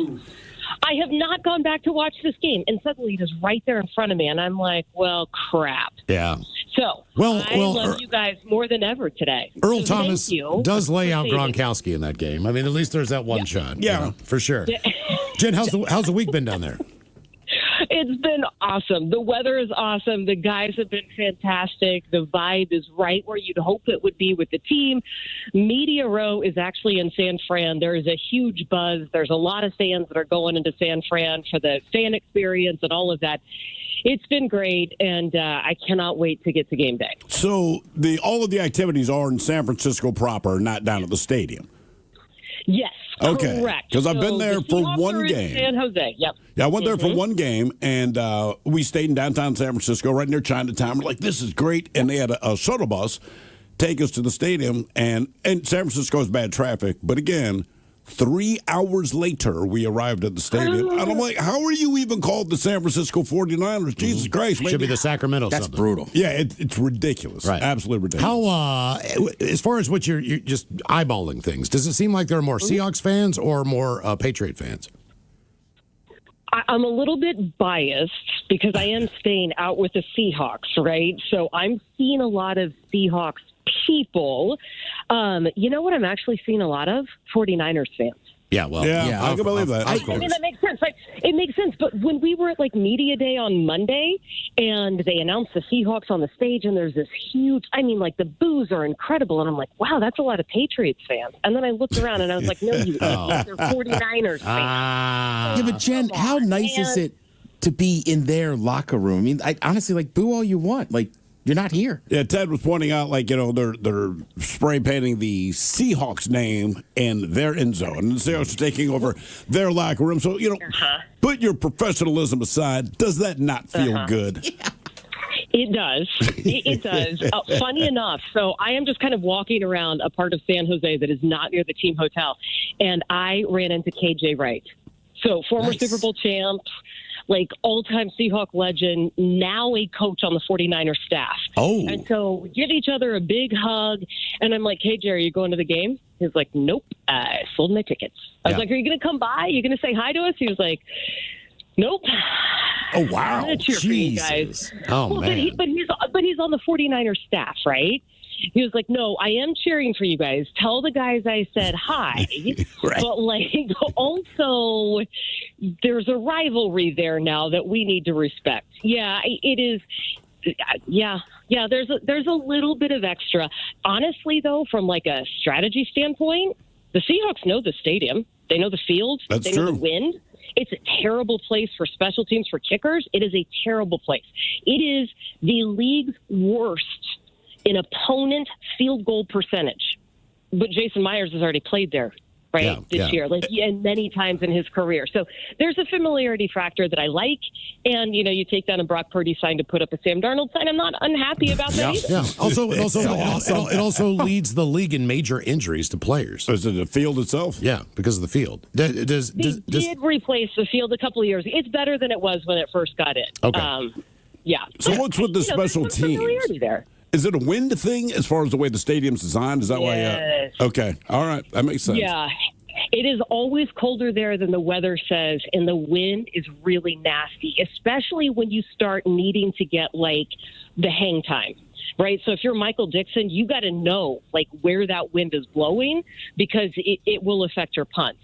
If you are lining up for a long field goal, it is going to affect your kicks. And so you really do have to know what your markers are, and it's not the same for every other stadium that you're in. So with that in mind, just from your perspective, right? So obviously it's going to affect your punting game. Do you think there's more danger for the punter to F up, or is it the punt returner who's also trying to calculate this wind when he's trying to catch this punt that's coming down? You know what I mean? So because if the punt sucks, then trying to catch it sucks as well. Yeah, that is a good point. I do have a couple of more options, though, as a punt returner. They might not be great options, but I don't have a lot of options as a punter. I still have to make sure that punt gets there in some way, shape, or form. So I think that probably – I think it affects them more, but, both of those things are going to be tough. Jen, have you run into any other former Seahawks that are down there for the festivities? Oh, yes. Ricardo Lockett, Stephen Hauschka. Yesterday, it was also Luke Wilson. It was KJ today. Shelby Harris came over. Remember, he was on our defensive line for a year or two. I saw Jonathan Hankins a couple of days ago. It's been fun. It's been fun to walk around. Sean Alexander. Oh, wow. They're all kind of doing media stuff, and they were going to do media stuff regardless, but there's a little bit more interest in intrigue now. Have you seen Affleck or Damon? I have not. Okay. Now, they'll be there. It is a haul to get into San Francisco, so I got there a little later in the day. So I'll keep an eye out. How cool is it, by the way, that Chris Pratt is involved on Sunday? Very cool. Yeah, doing our announcements. And what is he doing? He's announcing the Seahawks, lineup.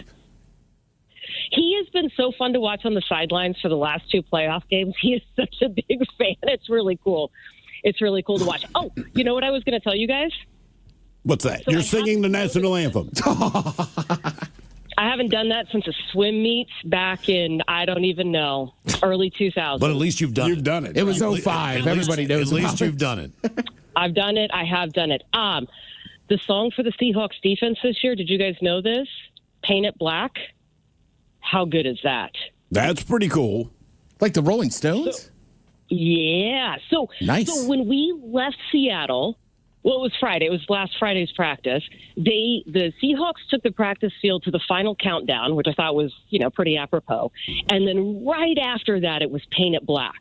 And I was like, oh, this is good. Were you getting all pumped up? Why? Yes. And I don't know why. I was like, oh, this is good. This is our defense. And Leonard Williams this week said, oh, yeah, that's been my song all year. And then just kind of feels like it fits the dark side defense. I was like, damn straight it does. Yeah. So what's your schedule for the next couple of days? Thankfully, just about everything is done. There will be some last-minute prep work. There will be kind of the usual game day routine.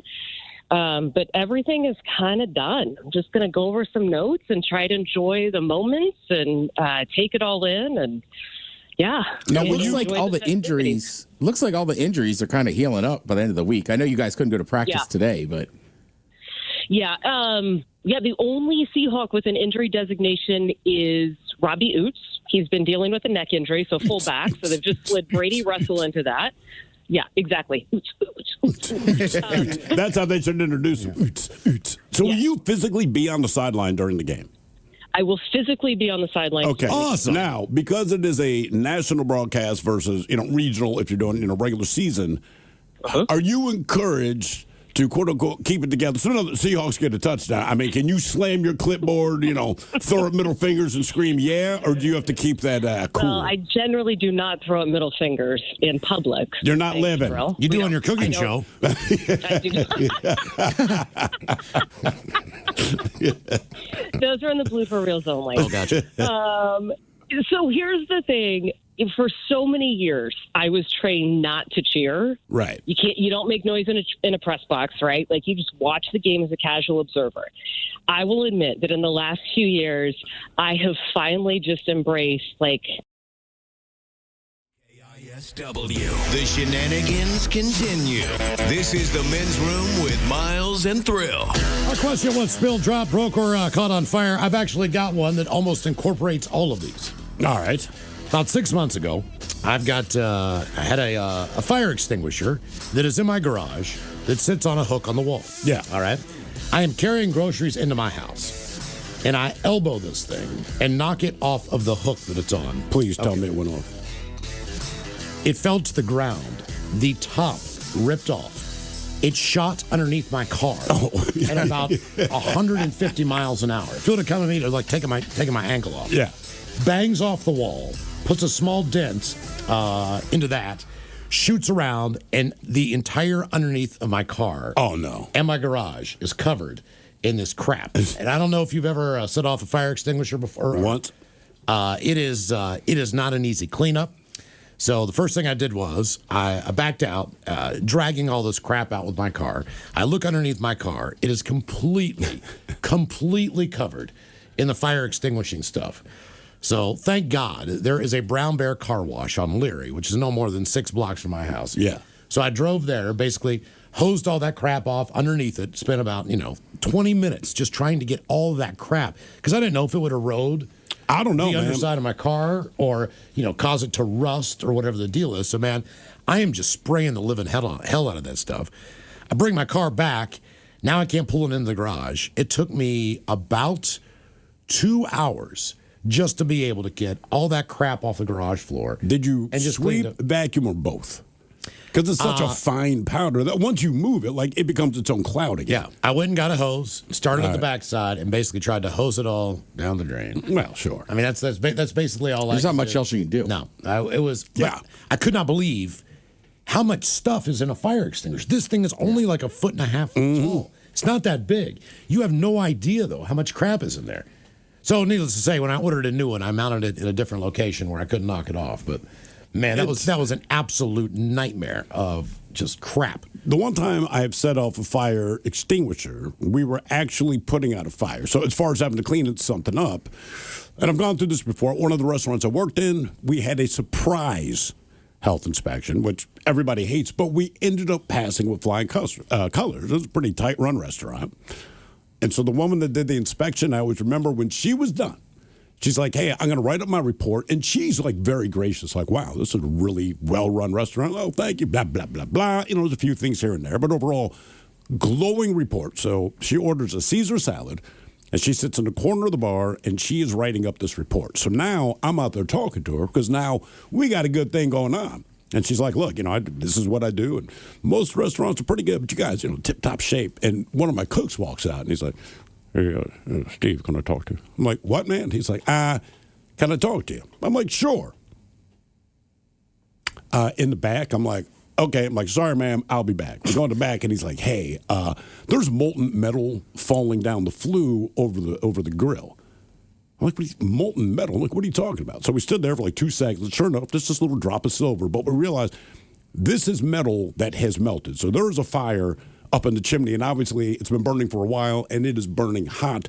It is melting metal. So we're like, you've got to be kidding me. You have got to be kidding me. So now I walk out to this woman that just wrote this, or she's still actively writing this glowing report. I'm like, hey, look, man, I'm going to have to ask you to leave. She's like, what? I'm like, well, in spite of what you might think is going on here, our chimney's on fire. She's like, are you serious? I'm like, yes, I am dead serious. So she leaves, run up onto the roof of the building, and we grab all the fire extinguishers in this building, which is part of a bigger museum. So we got plenty of fire extinguishers. We had called the fire department, but by the time the fire department gets there, we've put out the fire. To the best of our knowledge, we've put out the fire. We're up on the roof. Everybody does a good job. Fire department shows up, and they're like, hey, good work. And the reason we're happy about this is obviously we want as little damage to the building, but also our kitchen is directly under this chimney thing. So the fire department says, all right, well, we got to drag the hose up on the roof. We're like, oh, no, man, we already put it out. He goes, we got to do it just to make sure. Just so you know, we're going to flood your kitchen. And I mean, you just, what? He goes, man, we have to do this. We don't know the fire's out. We can make sure it's out, but the only way to do that is to run the hose. So while we had gone through all this trouble, obviously not to let the burning building burn down, but also just protect the kitchen, because all of the stuff, anytime you have to throw out stuff, that's all your food costs, everything, right? Bless you, Mike. They run this hose. We're down in the kitchen. I mean, they might as well just opened it in the kitchen. So not only does it come, I mean, just pouring down this chimney all over everything in the kitchen, but all this black soot and all the other crap that had burned up there. When they're done, right, it's not like they're going to help you clean up. So they're like, all right, we're pretty sure it's gone. We're like, thank you. They roll out. Now, there's 4 inches of black water on the kitchen floor. It has covered all the food. It's just everywhere. So we had to shut down that day. It took us 2 days to open. But in the 2 days in between, it was still 8-hour days just cleaning. Jesus. And I'm That's like, awful. Yeah. It is. And I mean, look, everyone was mad at the fire department. I'm like, look, you can take your anger out on them, man. But they just want to make sure we didn't burn to the freaking ground. I get it. But it sucked because we were so glad. Like, we put it out, man. We don't have to throw anything away. And then just, like, we have to throw every single food item away. Wow. Yeah, that's I was in a bad mood for a while. And since I was in charge, like, I'm trying to keep it together, but every time somebody asked me something, I had to talk to grit teeth. Hey, man, we would throw the F away. Yep. There's nothing we can do. That's 2 days of that, man. That's Completely ruined.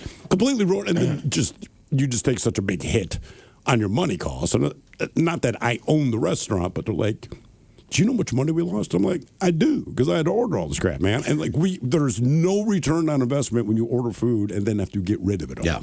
When my wife and I first started going out, back to the way high window guy and what happened to him yesterday, she invited me over for the first time for dinner. She was going to cook. We had gone out a couple times, but Sure. we had never really just, like, this is going to be a You're date getting night laid this time. at home, the whole deal. So she makes baked chicken in a Pyrex pan. It's like, 13 by 8, glass pan.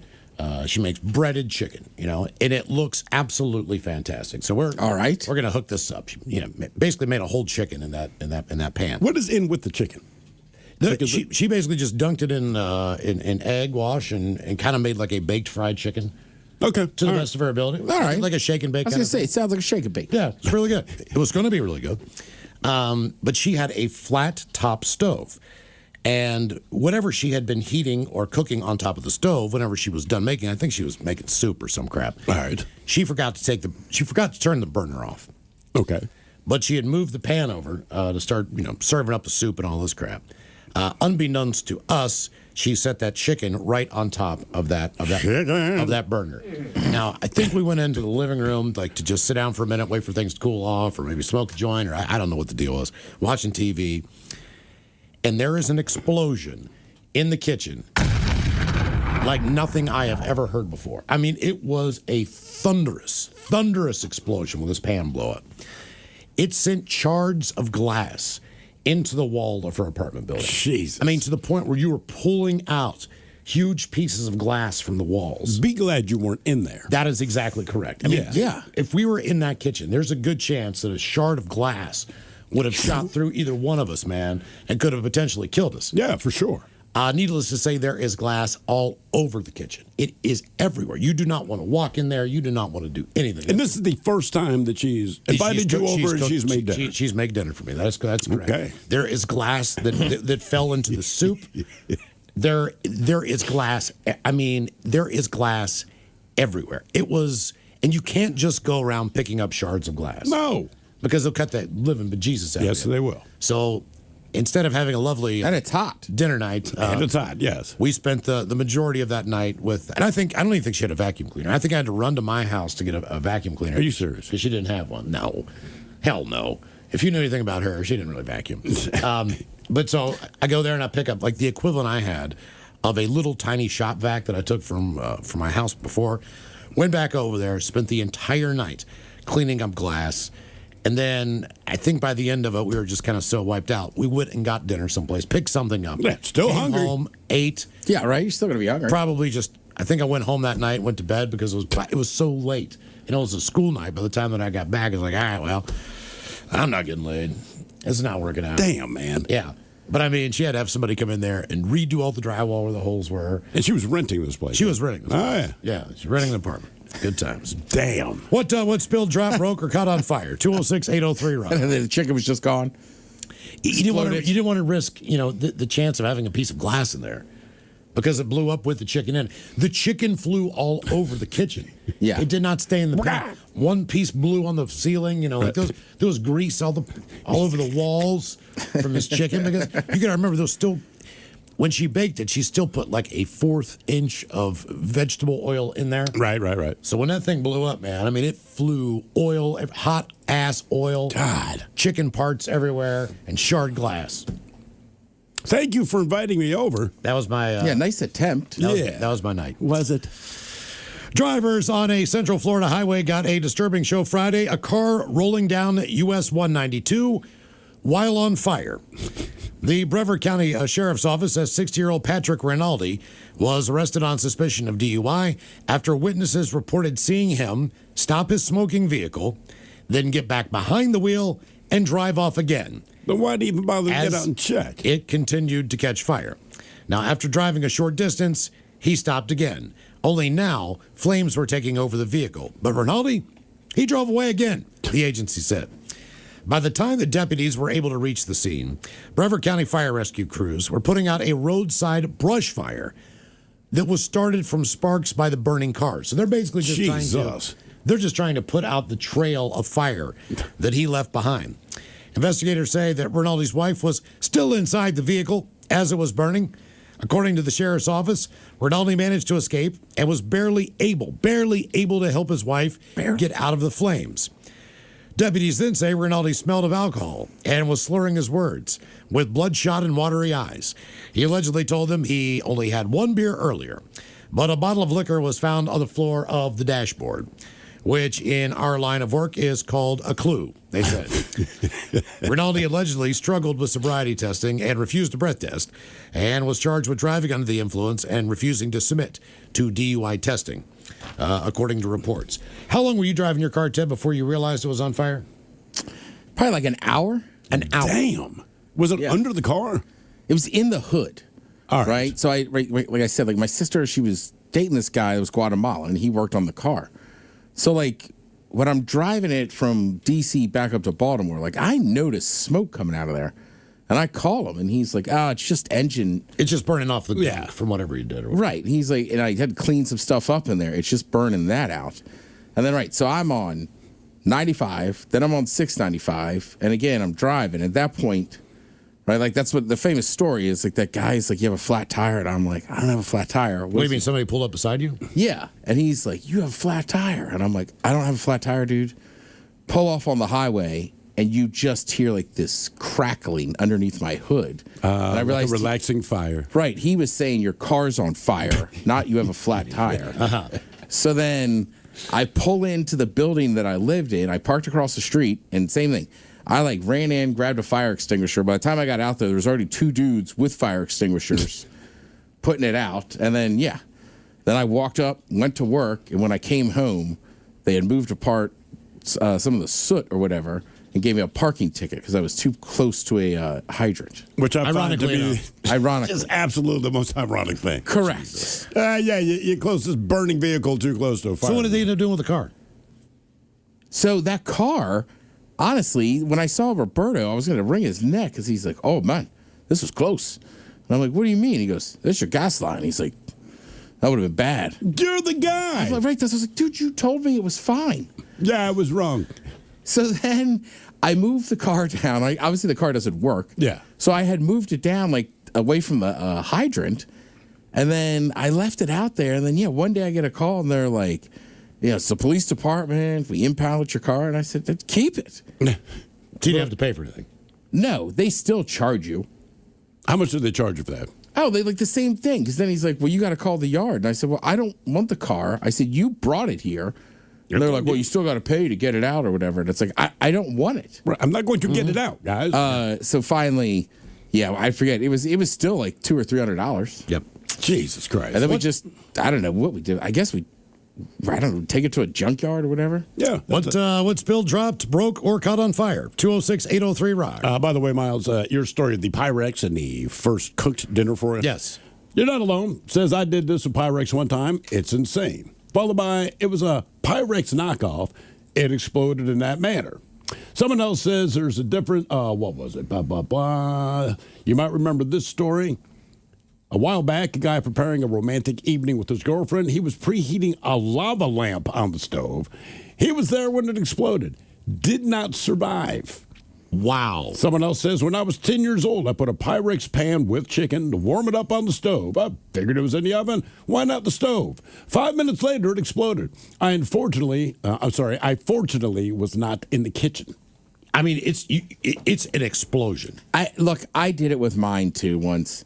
Right? I cooked Pyrex confessions. Yeah, I think I cooked pork chops or something in the oven. Right. I pull them out. I take the pork chops out, and like an idiot, I just put the Pyrex pan right in the sink and turned on cold water. And it took me like a split second to realize what I was doing, and I walked away from it. And then, crash. Yeah. Mm-hmm.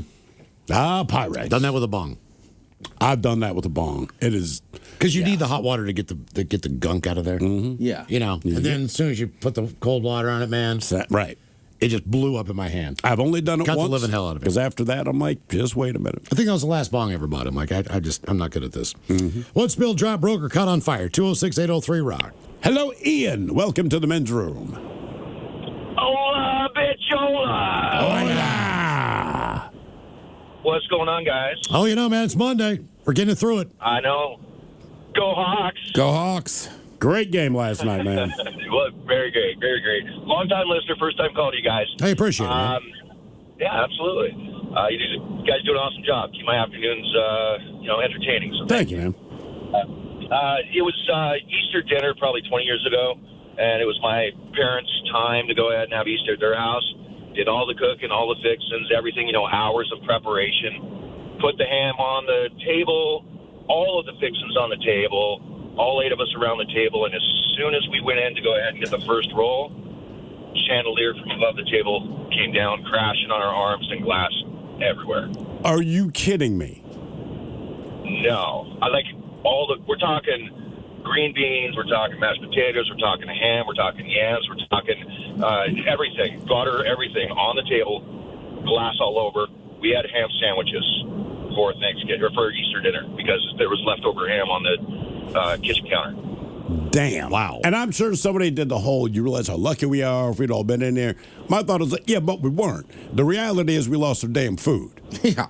We did. And it landed right on my arm and caused a giant bruise and stuff. I'm just lucky that, it was not worse, and glass shards went all over the place in my arm and stuff. So. Damn. Yeah, apparently I was lucky I didn't die that night. Yeah, that's what I'm getting from all these communiques here. No kidding. That's crazy. What spilled, dropped, broke, or caught on fire? 206-803-ROCK.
Make it easy. I know people who throw hot dogs and hamburgers on the grill, which doesn't seem like something that most people in this country could do, in the middle of February. Sure. But we can in the Pacific Northwest. Last year, Mike came over with us and had ribs and what'd you have, pulled pork? Ooh, that's solid. Barbecue's good. And he homemade a sauce. What if I came over with a salad?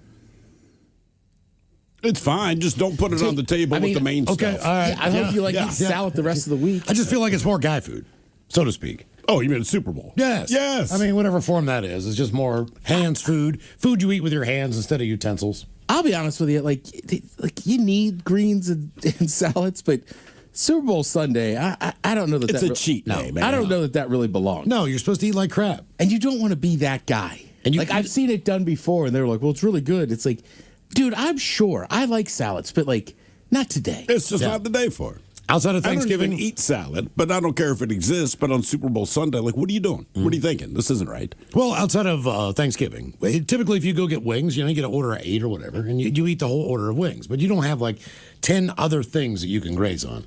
So the most full I ever am, Thanksgiving's number one for sure, because I eat all day. I get like 2 or 3 plates as the day goes on. And then Super Bowl Sunday.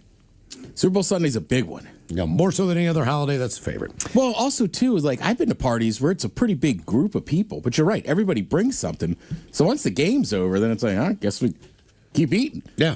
Deviled eggs, never a problem with that. Nope. Deviled eggs are more than welcome. All the good stuff. Ted's Meat Potatoes coming up and going to the Super Bowl at 4:30. And today is the day we play the game known as Big Dummy. It's an easy game to play. We spin the category wheel. You're either playing for Team Sober or Team Not Sober. Got a new biggest dummy last week. That would be Ray, who took 7 questions to get 1 right. And as what we do when we play Big Dummy, we like to do a little men's room poll. The last time we played the game, we asked you if you could pick one. What would you pick if you got caught having sex with one of these objects? And the reason for that was there was a guy that was busted by multiple people having sex with a Roomba vacuum cleaner. Yep. Well, he was caught by multiple people because he was doing it in people's front yards. That is correct, yes. But we found some other people who had like to have sex with all kinds of objects. You name it. People have tried to have sex with everything. If it exists, someone has tried to have sex with it, I'm convinced. Under the sun. I mean, everything from couches to chairs to other things. But these are actual items that people have attempted to Dinghies, pool noodles. I just remember these from the news, thinking back. Yep. The jet in a hot tub. Oh, yeah. Yeah. So coming in 4th place, a guy was actually caught having sex with a hole in a picnic table. So much so that the neighbor ended up videotaping him doing it 3 separate occasions. He had over 4 hours of footage of this guy making love to a picnic table before he turned that into police. Which means someone at the police had to sit there and watch 4 hours of a guy effing a picnic table. If 1 hour and one time wasn't enough, he recorded it 3 more times just to make sure. So obviously, it piqued his interest in some way. Yeah, he watched it for 4 hours, dude. 1% of you said you would have sex with a picnic table. So that came in 4th. In 3rd place, and this is an actual thing, 3% picked a car. And there's an actual name for this. And there's a guy that had sex, he said, with over 80 separate automobiles. And at one point, he also had sex with a helicopter. Yes, and he gave each automobile a name, and brother had no shame. He was very open about sharing it. Based on the idea from the poll. I believe the exhaust pipe, right? I guess. I mean, if I said, Miles, have sex with that car, we kill you. I mean, I'm just going exhaust pipe. That's low to the ground. I don't know. Depends on what kind of seat you have. Oh, you're going inside? I just assumed that this guy, when you say you have sex with the car, and I don't know, I assume you're on the exterior of the car, but you're right. There's probably more goodies on the inside. I just hope it's not the gas tank. Roomba vacuum cleaner came in 2nd at 8%. Overall, you said 88% if you could have sex with one of the items that we gave you to select. Apple pie. That's America, baby. Came in 1st place. Okay.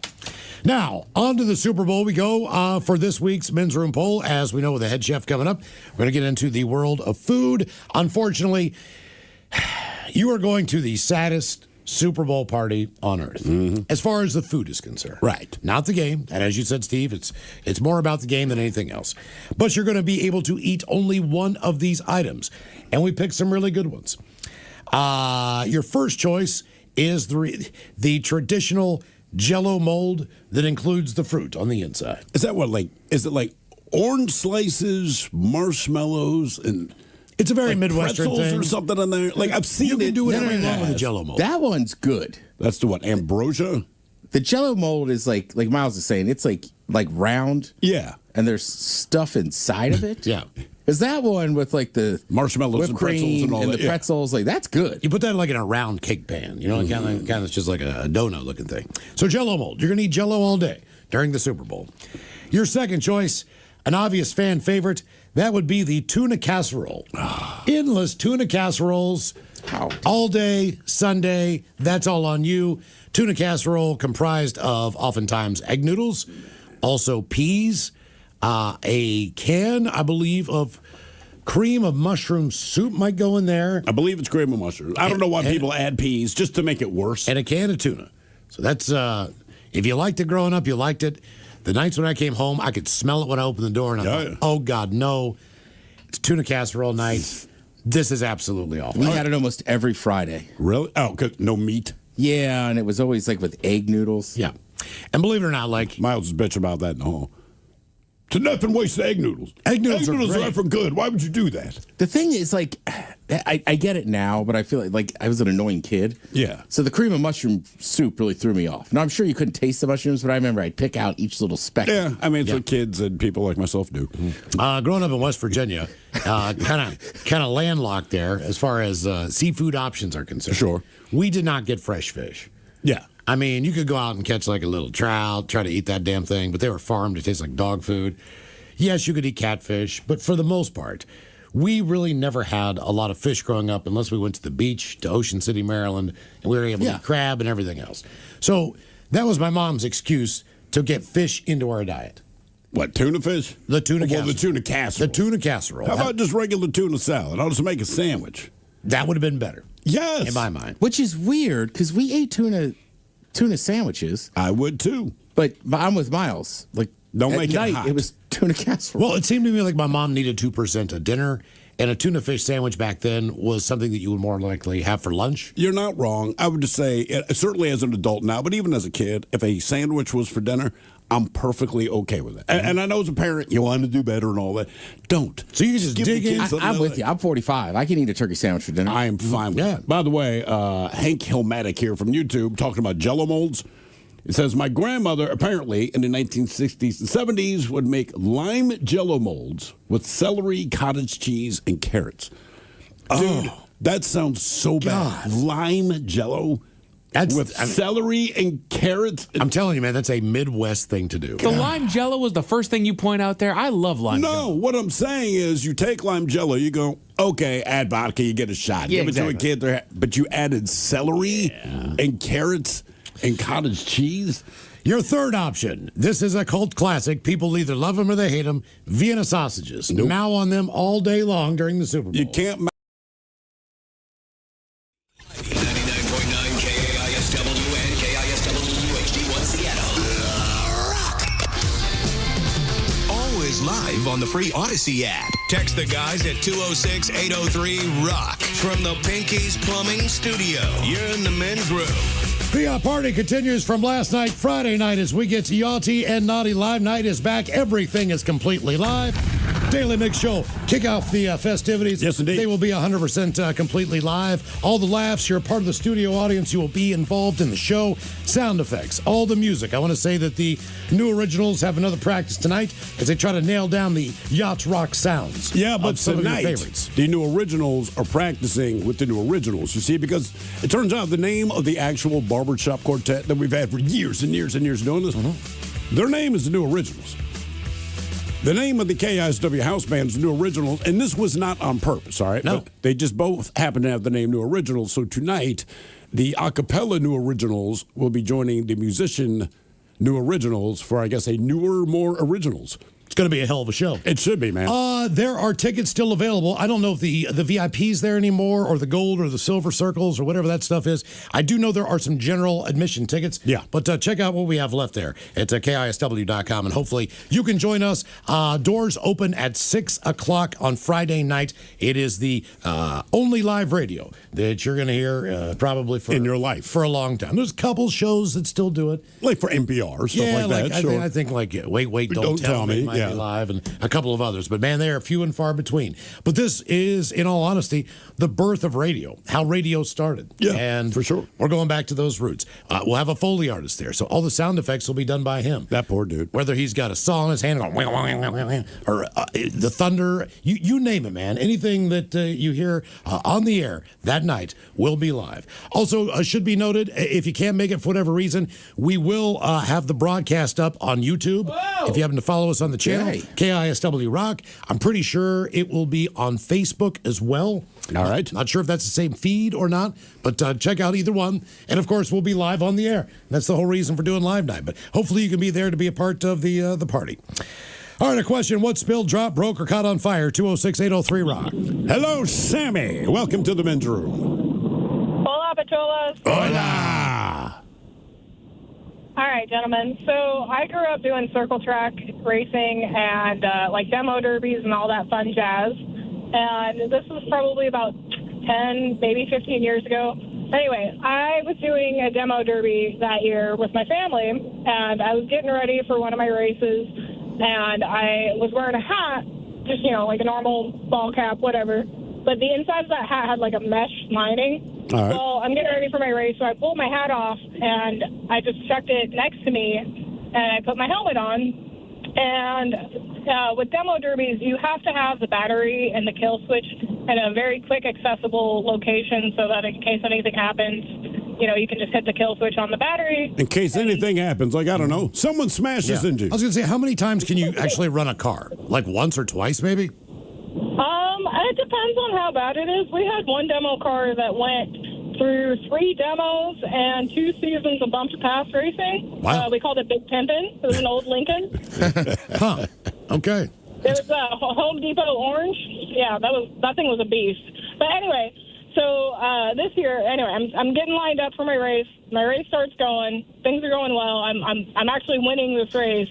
But in the corner of my eye, I look over, and my hat that I was wearing prior to the race, I don't know if something sparked on my battery cable or what, because, with demo derbies, it's pretty aggressive. You're definitely hitting each other, trying to spin the other person out. Long story short, a spark hit the inside of that mesh lining on the cap, and my hat is on fire as I'm mid-race. So I am trying to turn, and make my turns through this muddy field of broken car parts and other cars trying to ram into me and push me out of the way, while I'm also, with my right hand, shaking the ever-loving hell out of my hat, trying to get the fire out in my hat. I ended up getting the fire out, and I still won that race. You won? Yeah, I won my race, but Nice. man, the adrenaline was high when I'm looking over and I'm like, oh, my hat is on fire. How long do you think you were trying to beat this hat out as cars were slamming into you? It was probably maybe a lap or so. I got lucky the officials did not see that, because if they'd just seen a fire in my car, they would have stopped my race and I would not have won said race. But I was smacking the ever-loving crap out of that hat, just anywhere on the metal I could to get that fire out. What's the worst injury you've had doing that? Oh, not so much from the demo derbies, but when I was circle track racing, I was leading the pack, and basically I got set for pole position. And it was a pack about 30 cars on a tiny little quarter-mile track down there in Hermiston, Oregon. And somebody bumped me as we were going through the corner, and it just turned me full circle, and I ended up, or I guess not full circle, about 180 degrees. So long story short, I went from being at the front of the pack to now I am nose-facing all of the oncoming cars. And another poor guy that was in the middle of the pack that had nowhere else to go, he and I went nose to nose. And I wasn't super hurt, but I definitely had bruising all the way down my collarbone from my harness. And my hood pin, so with race cars, you have hood pins to keep your hood down. They're normally straight up and down. My hood pins were at about a 45-degree angle. Dang. And I remember my dad had to take a hammer and hammer my hood pins straight up just so we could get the hood opened after that race. That one sucked. Are you still racing? I want to be, but unfortunately I've moved from Eastern Washington to Olympia now, and all my family is still back over there, and it's pretty hard to run a car when you're a one-man show. Yeah, when you don't have your team with you. Yeah, for sure. Okay, that's interesting. I miss racing. I love it. That sounds like a very cool hobby. Let's get back into it, man. What spilled, dropped, broke, or caught on fire? 206-803-ROCK. I mean, it's fun. I'm sure it's a cool hobby. It's got to be expensive. I'm sure it is. I'm sure it is. But, if that's your look, man, I mean, I got plenty of hobbies that cost money, and there's nothing, I get no adrenaline rush out of it. It's just like, yay, I have this thing, and that's about it. I'm sure with a thing with a motor, it's cheaper than owning a boat. Oh, I'm sure, man. What spilled, dropped, broke, or caught on fire? 206-803-ROCK. Hello, Gary. Welcome to the men's room. Hola, my brother. Hola. Hola. Long-time listener, multiple-time caller. Appreciate you. Yeah. Hey, go Mariners. Hey, that's the Go next one, right? Mariners, Yeah, good point. Spring training will be up and running before you know it. There you go. So this I was a Navy Chief Petty Officer. This happened back in like 1993.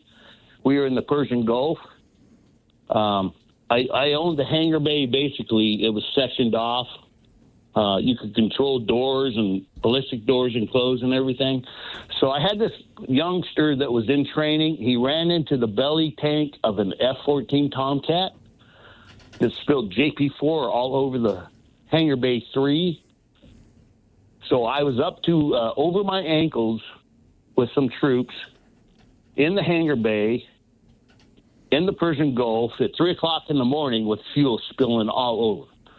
I ended up having to activate the AFFF, which is that foam stuff that fills and covers up, because everyone knows that in our profession that it's not the fuel, it's the fumes that burn. Right. And that AFFF's supposited. So we had Hangar Bay 3 full of JP4, which is more volatile than the Navy's JP5. It has a very, very low flash point. So we spent the next 6 hours not scraping, but brooming with corn brooms, that stuff off of our hangar bay without it exploding. But at what point are you convinced? Because you're right, you can sweep all the fuel out of there, but like you said, it's the fumes. So there's no trace of fuel. But how confident are you to walk back into that if a spark went off, the thing's not going to blow anyway? I wasn't confident at all. I expected to die right there. To be honest with you. Now that's what I wanted to know. I'm just like, right, because you're right. Yeah. It's the fumes, not the fuel. All right. Yeah, but that AFFF, it seals and doesn't allow the fumes to come out. So that's what saved us until we could actually push it out overboard. I even had the XO, the Airboss. They were down there, and I kind of told them to get the F off my hangar bay because I was busy, because they were getting in my way, because they thought they knew what they were doing, and it was my job. So this was on an aircraft carrier? Is that what I'm understanding? Yes, the USS Nimitz in the Persian Gulf during 1993, the Gulf War. Okay, yeah. I can't. That hangar is huge. Oh yeah. If you've never been below deck on an aircraft carrier before, it is. They play football down there. Mm-hmm. There's like 4 or 5 basketball courts running down there when they're empty. Now, I've only seen the non-commissioned ones, but it's a very you cannot believe you're on a boat. Right. When you're down there, you're just like, this is nuts. Typically, you just put the airplanes down there. What does spilled, dropped, broke, or caught on fire? 206-803-ROCK. Hello, Elizabeth. Welcome to the men's room. Hola. Hola. So in 2014, I was diagnosed with breast cancer, and I had surgery, and then I was initiating chemotherapy. And I went in for my first session of chemotherapy, and we were in kind of like I'll just kind of call it a pretty large room where there were multiple people seated. They tried to make it as comfortable as possible. And so I had my little blanket over me and my feet up, and I had my iPad out, and of course my phone in my hand. And I finished. I had an IV, and they went through the first bag. And so as the oncology nurse was hanging the second bag off the I don't forget what they call that, but they hang it, and I'm watching her do this, and as I'm watching, the seam at the bottom of the bag that she's hanging, just opens up, and everything in the bag just spills straight out onto me, on my iPad, my phone, everything. and what my eyes are witnessing, my brain is not processing, because I'm thinking, oh crap, now my phone's wet, my iPad's wet. So I immediately just flip them over. So I put them face down on the underside of like my jeans, and I'm just trying to dry them off. And she screams at me, "Stop touching everything." And I said, she goes, that's chemo. Those are drugs. And I realized, oh my gosh, what am I doing? So I sat there. They got every other person out of the room and told me to sit still. And as I was sitting there, the team came back in. There were 4 of them, and they all had hazmat suits on. God, I wonder what's in that stuff, man. That was unnerving. Well, yeah, that's when I realized the reality of chemo is like I'm putting that in my body to help me, and they're wearing hazmat suits to clean it up. I mean, that's what I'm saying. You're putting it inside. Right. They're putting on hazmat to deal with it from the outside. That's right. But it's so toxic and harmful that nobody wanted to get it on them. So they took good care of me. They got me fixed up, and they said, they took me into a room and gave me a red plastic bag that says biohazard. And I left with only my underwear, a gown in the front, a gown in the back, and my phone and my laptop went in my bag. I'd have put my underwear in there too. Like, I know me. Yeah, did you have to replace that stuff? Oh yeah. Just because of the biohazard element of it? Yeah. So how do you replace that? I mean, like, look, I took a phone into Verizon or Apple Store, I don't remember which, because I dropped it in the toilet that I peed in, and it was dry, and the guy, he freaked out on me just for that. I'm like, bro, it's been like almost a week, it's dry. I got to imagine if you're saying, oh, it's covered in radioactive toxins. I mean, right. Did they tell you what could have happened? No. No, I was going to say there's no chance they'd probably say the 4 hazmats outside should have told you. Well, so, the bag probably couldn't handle whatever the hell was in there. I guess. Yeah. I don't know. But when you get chemo, and because I've known some people on chemo, I just haven't asked them, but as they're IVing this into you, whatever, I mean, can you feel it entering your body? Not really. I mean, it's, initially you get a cold shot. You can feel it starting. But after that, it's just like, I didn't really pay much attention to it. Like I said, the first one went in, and I know what it is, so I'm kind of expecting something, but it didn't really notice anything until I was wearing it. Okay. So. And how long were you on chemo? After that, I went back for the second day, and then I had to change up my provider. So I did a total of like 8 sessions spread out over a few months. And did it work? Yes, I am now 11 years post chemo. All right, there you go, man. Yeah. Good for you. Good for you. That's Great. amazing. That's Thank you. amazing. Thanks for asking. My aunt's been back and forth with breast cancer for like the last 30 years. And it just keeps it keeps coming back. And it's a big to-do for obvious reasons every time. But I'm telling you, this woman is so positive. I'm like, I swear to God, it's like the positive power of positive thinking with her. She's just like, yeah, I got nothing I can do, man. Let's just keep fighting. I've never met anyone who's, and I know a lot of it's just show for the family, but still, I'm like, most people don't have that much positive energy even to put on a show for the family, man. It is amazing. And chemo will wipe you out. Yep. What spilled, dropped, broke, or caught on fire? 206-803-ROCK. That said, this same aunt has a vast collection of wigs now, and she goes, look, Stephen Gregory, let me tell you about the thing about chemo. Now that I can't grow my hair, baby, I got the most beautiful hair in the world. How you want me to look? This. Like, to her, that's a benefit. It's a bonus. Well, she's like, my hair never grew this beautiful when I was fine. Well, I think I've told you, and sadly, my cousin Christina ended up passing away from it. Yeah. But we have a mutual friend that buzzes his hair, but he has hair. Right. Right? So, like, me and my cousins, who are all bald, are kind of giving him crap. Like, why do you buzz your hair? You can grow it out or whatever. And my cousin Christina, she takes off her hat and goes, yeah, why would you choose to look like us? I mean, when a person with cancer is chirping you because they're in and out of chemo, there's not much you can say. You don't like long hair? Okay. Right. Hello, John. Welcome to the men's room. Hola. Hola.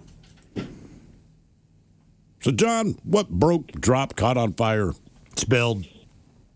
Okay, this one's a doozy. This goes back to '84. My buddy and I went to high school to knock some tennis balls around, and we see this late 40s, early 50s van just peel out and start cooking down, but it hits a speed bump and slows it down, picks up speed again, hits a curb, slows it down, but then it runs into a brick wall and bursts into flames, and I mean from bumper to bumper. Jesus. I'm guessing the guy did not make it. He did not make it, and at first we were just standing there, in shock looking at it, but then the door opens, and I think Private Ryan or Aliens, this sheet of flame walks out and stumbles about 15 yards and then drops.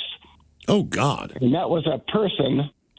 So we popped the trunk trying to look, for a fire extinguisher or blankets, and of course, we don't have any, but someone else in the parking lot did, so they run over there and throw blankets on this guy and managed to put him out. Wow. That is, and you were just in high school? We had just graduated, so yeah, that was summer of '84. And you said the car went up as soon as it hit the wall, basically? Yeah, it turns out it was like kind of a poorly planned out suicide attempt. Oh, God. Well, it doesn't sound like it was that poorly planned out. Well, it did work, but after we put him out, he was still alive, and he started screaming, and that's just something that does not go out of my mind. I would imagine it doesn't. I bet. Jesus, I've never seen. I've never. Well, I was around my Uncle George when he passed away, but I was young. Right. I think I was like 4 or 5 He years probably old. wasn't on fire, I'm guessing. We were playing something like either tic-tac-toe or checkers. I think, no, we were playing checkers. And I just thought, and he just got released from the hospital. And, but he was in his bedroom. He just got there. It's his move. Okay. So I'm like, Uncle George, man, it's your turn. You got to make a move, And he didn't respond. But his eyes were open. So I'd never seen anybody. So you were in the middle of a game of checkers, and he just passed quietly. He passed quietly. I did not. I'm not know trying that. to say you're a dull kid, but damn. But he looked normal to me because his eyes were open, and nothing's different from the way he's physically looking at me. He was just laying in the bed, and he died. So was he looking at you? Yes, we were playing checkers. So like he looked at me one last time. I was the last thing he saw, and he's out.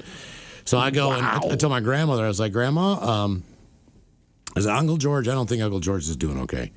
And she goes in there. Then I got escorted upstairs to the bedroom upstairs. And then the ambulance came and took him away. But in my adult life, I have never been witness to someone passing. Like I know you have. Yeah. It's awful. Yeah. The worst I've seen in my adult life, and this is a little ticky-tacky thing. This is probably 15 years ago. It was on Aurora. And there had been some kind of accident or whatever happened, I'm not sure, but kind of goes down in one lane, and we're driving by, and you can't help but peek over because all these lights, a couple cops, a few paramedics standing around, and there was a body on the street, and they put the sheet over it, but because it was windy, the guy's leg was hanging out, and I was wearing white tennis shoes, and they had blue jeans. That's all I remember, but we just wanted to yell, like, guys, like, seriously, we know what's under there. It's not a surprise, but seriously, man, cover the whole thing up. It was kind of effed up. Yeah, I mean, right. I watched that other coach. I mean, he had a heart attack. I mean, he literally, like, fell over. And we kind of, like, at first were like, what is going on? Right? Sure. And then, we, like, sat him up. And then, I mean, that guy, literally, his eyes rolled back his head. He did a death gurgle, and that was it. And we didn't know it at the time. But by the time the ambulance got there, and they put him back in there, and then they put him in there. They rolled up with lights and sirens on, and then they left with them off. With them off. So we were no emergency. Oh yeah. Wow. I mean, we were. It's a baseball field in the back of Bowie State University. So, Yeah. I mean, it had been too long. Damn. Your guess is as good as mine. Count out the categories, the top 10 things that we steal from hotel rooms. And since today is National Pizza Day, we have the top 10 pizza toppings. Those are your categories coming up. And we got your emails on the way next to the men's room at KISW.com.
From coast to coast and around the world.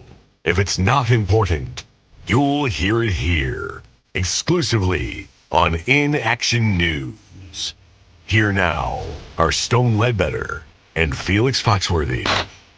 Tonight, the experiment of a vegetarian Jurassic Park yielded the same result. But first, because of ongoing construction downtown, officials say to expect delays for the next few weeks. Either leave a little earlier or find alternative routes to and from work. Yeah, man, I forgot about that and had to speed most of the way to work just to get here on time. But you weren't on time, Felix. You missed the staff meeting. Well, I would have been here on time, but I had to write a letter. You had to write a letter? What are you talking about? Like I said, man, I was speeding to get here this morning, but I sideswiped the parked car and knocked off the driver's side mirror. You knocked off the mirror? It's not like I did it on purpose, Stone, but yeah, knocked the mirror clean off. So I pulled over and left them a letter. That's very responsive of you, Felix. I couldn't just leave the scene without apologizing, man. Honestly, I would fully expect you to leave the scene without apologizing. Your words cut deep, Playboy. Spare me the disingenuous humility. You got it. But yeah, I left a long letter. Got a picture of it on my phone. To whom it may concern, I wanted to extend my deepest apologies for knocking off your mirror. I don't know you, but certainly you deserve better than what I have done to your vehicle. Wow, Felix. There's more. In my selfishness, I was speeding and driving recklessly enough that I clipped your mirror and knocked it off your car. Now your car looks stupid, like a one-legged pole vaulter. A one-legged pole vaulter? Well, yeah, man. You have to admit, a one-legged pole vaulter would look stupid. I can't argue that. Exactly. As I was saying. Also, your car has unquestionably lost some of its value. For this, I cannot apologize enough. I have to admit, Felix, I didn't expect this from you. I'm a vulnerable man, Stone. There's more. In addition to providing my insurance information, I also wanted to pay for dinner for you and a friend at Happy Steakhouse at the Grand Marquis Hotel. Wow, Felix, dinner at the Grand Marquis? That's very generous of you. That's just the tip of the iceberg, man. In addition to dinner, I wanted to offer you a day at the Grand Marquis Spa, as you could use some pampering after discovering your destroyed mirror that I so recklessly sheared off of your vehicle. Felix, this is all very grand. I'm very surprised by your generosity. Yeah, man, you didn't know I had it in me. I did not. Color me impressed. You ain't heard nothing yet, Playboy. Finally, as a token of my profound remorse, I will pay for a 10-day Mediterranean cruise for you and a person of your choosing. Holy cow, Felix. This is all very generous. It is, man. It really is. You're offering all of this for sideswiping their mirror? That is correct. Well, I appreciate what you're doing here, but don't you think it might be a bit much? Maybe, man. But think how much better I just made their day. They see their damaged car and get mad, then they see my note and their whole world gets brighter. You know, when you put it like that, it's actually quite inspiring. You really think so? Absolutely. Actually, hearing your letter and really thinking about all that you've offered motivates me to want to do something positive and unexpected for someone else. I'm glad you feel that way, Playboy. Please accept my apology, and please reach out at your earliest convenience. Here is my personal phone number. I'll be expecting your call. Sincerely, Stone Ledbetter. What? Sincerely, Stone Ledbetter. That's you, Playboy. I know! Why did you do that, Felix? Why did I do what? Sign your name? Yes, Felix! Well, come on, man. I would never do all that for a mirror, Playboy. That's ridiculous. Yes, Felix, it is ridiculous. And you signed my name? I did do that, yeah. But you said yourself, Playboy, you're motivated to do something positive and unexpected for someone. I checked both of those boxes for you, man. It's both positive and unexpected. Oh, dear, it's from a number I don't recognize. Oh, that might be them, man. You can answer that. Felix. What's up, man? I am going to kill you. Yeah, man, but you should take that call first. For the love of Pete!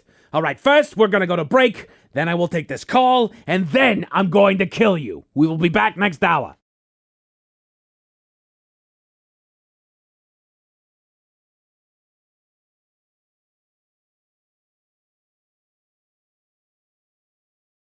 Live Night, the livest radio you will ever see. Everything is performed live. Live hosts, live sound effects, live voice actors, live screw-ups, live laughs, and of course, live music. The Daily Mix Show, totally live. The Men's Room, totally live. Live Night returns February 13th. Live Night 2026. Yachty and naughty. No flares, no lifeboat. All live. What could possibly go wrong?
ISW. We return to the men's room with Miles and Thrill. Your guess is as good as mine. Coming up, our categories today, we have the top 10 things that we steal from hotel rooms and the top 10 pizza toppings, as for some reason the day after the Super Bowl is National Pizza Day, believe it or not.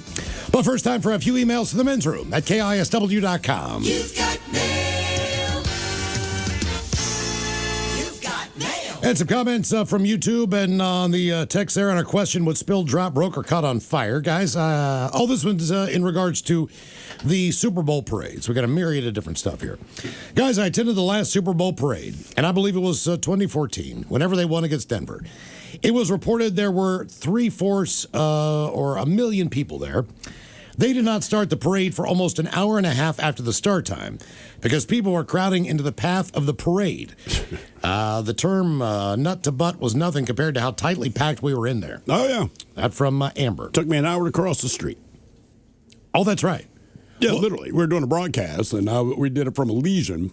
I am directly across the street from Elysian. It took me an hour to get through people. There was a cop out there, and I'm like, hey, man, not trying to be D, but I got to go to work. And he's like, I'm working too. I was like, you know what? Good point. Never mind. He was not in the mood to hear. Yeah. I mean, I remember I had forgot that parade started so late. Yeah. Right? So I stood out there, and it took forever to get going. And then it ended at the stadiums, right? So it was a little bit easier. Plus, I was already on the correct side of the street. That was the difference. I was thinking about taking the bus in, but I bet it's going to be standing room only It's as well. going to be packed. Because, you know, as far as parking, bless you, and everything else, you know, like, it seems like a good idea in theory.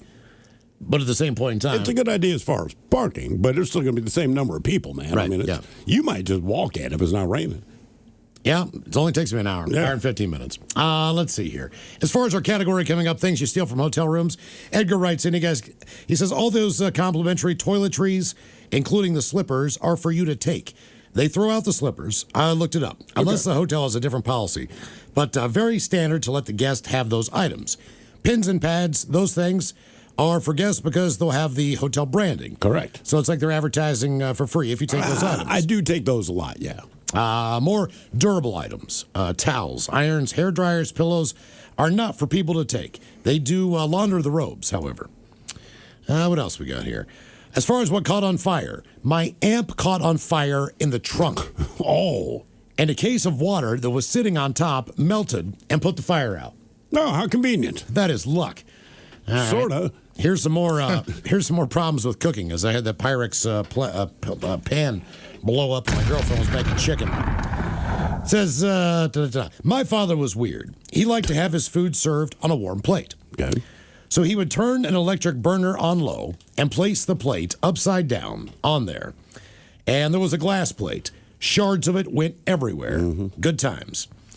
Guys, I made the mistake of putting Pyrex on the stove once. It goes off like a bomb. Another. How many of us have done this to Pyrex? Apparently a lot. Yes. I made the mistake of putting a Pyrex on the stove. Another one. My mom asked my sister to take the crock pot and put it on the stove and turn it on. So my sister pulled out the ceramic pot, put it directly onto the stove's burner, and turned on the burner. Lucky it didn't explode, but it did crack in half. I bet your mom's a lot more specific with instructions now. Yeah, Turn exactly. the crock pot on. Guys, I had the engine bay on my 94 Honda Accord catch fire right in front of Western State Hospital.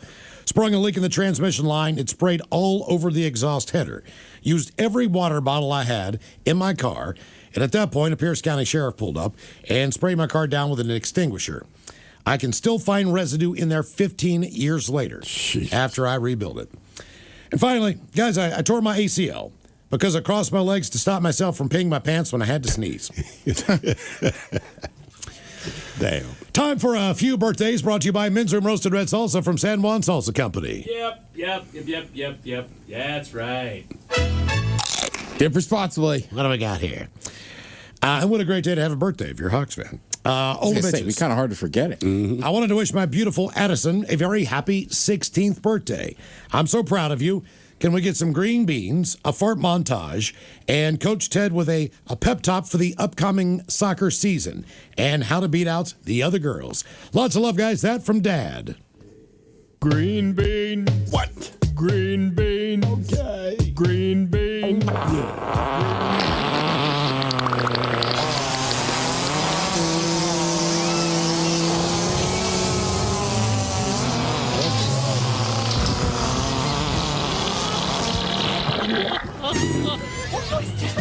All right.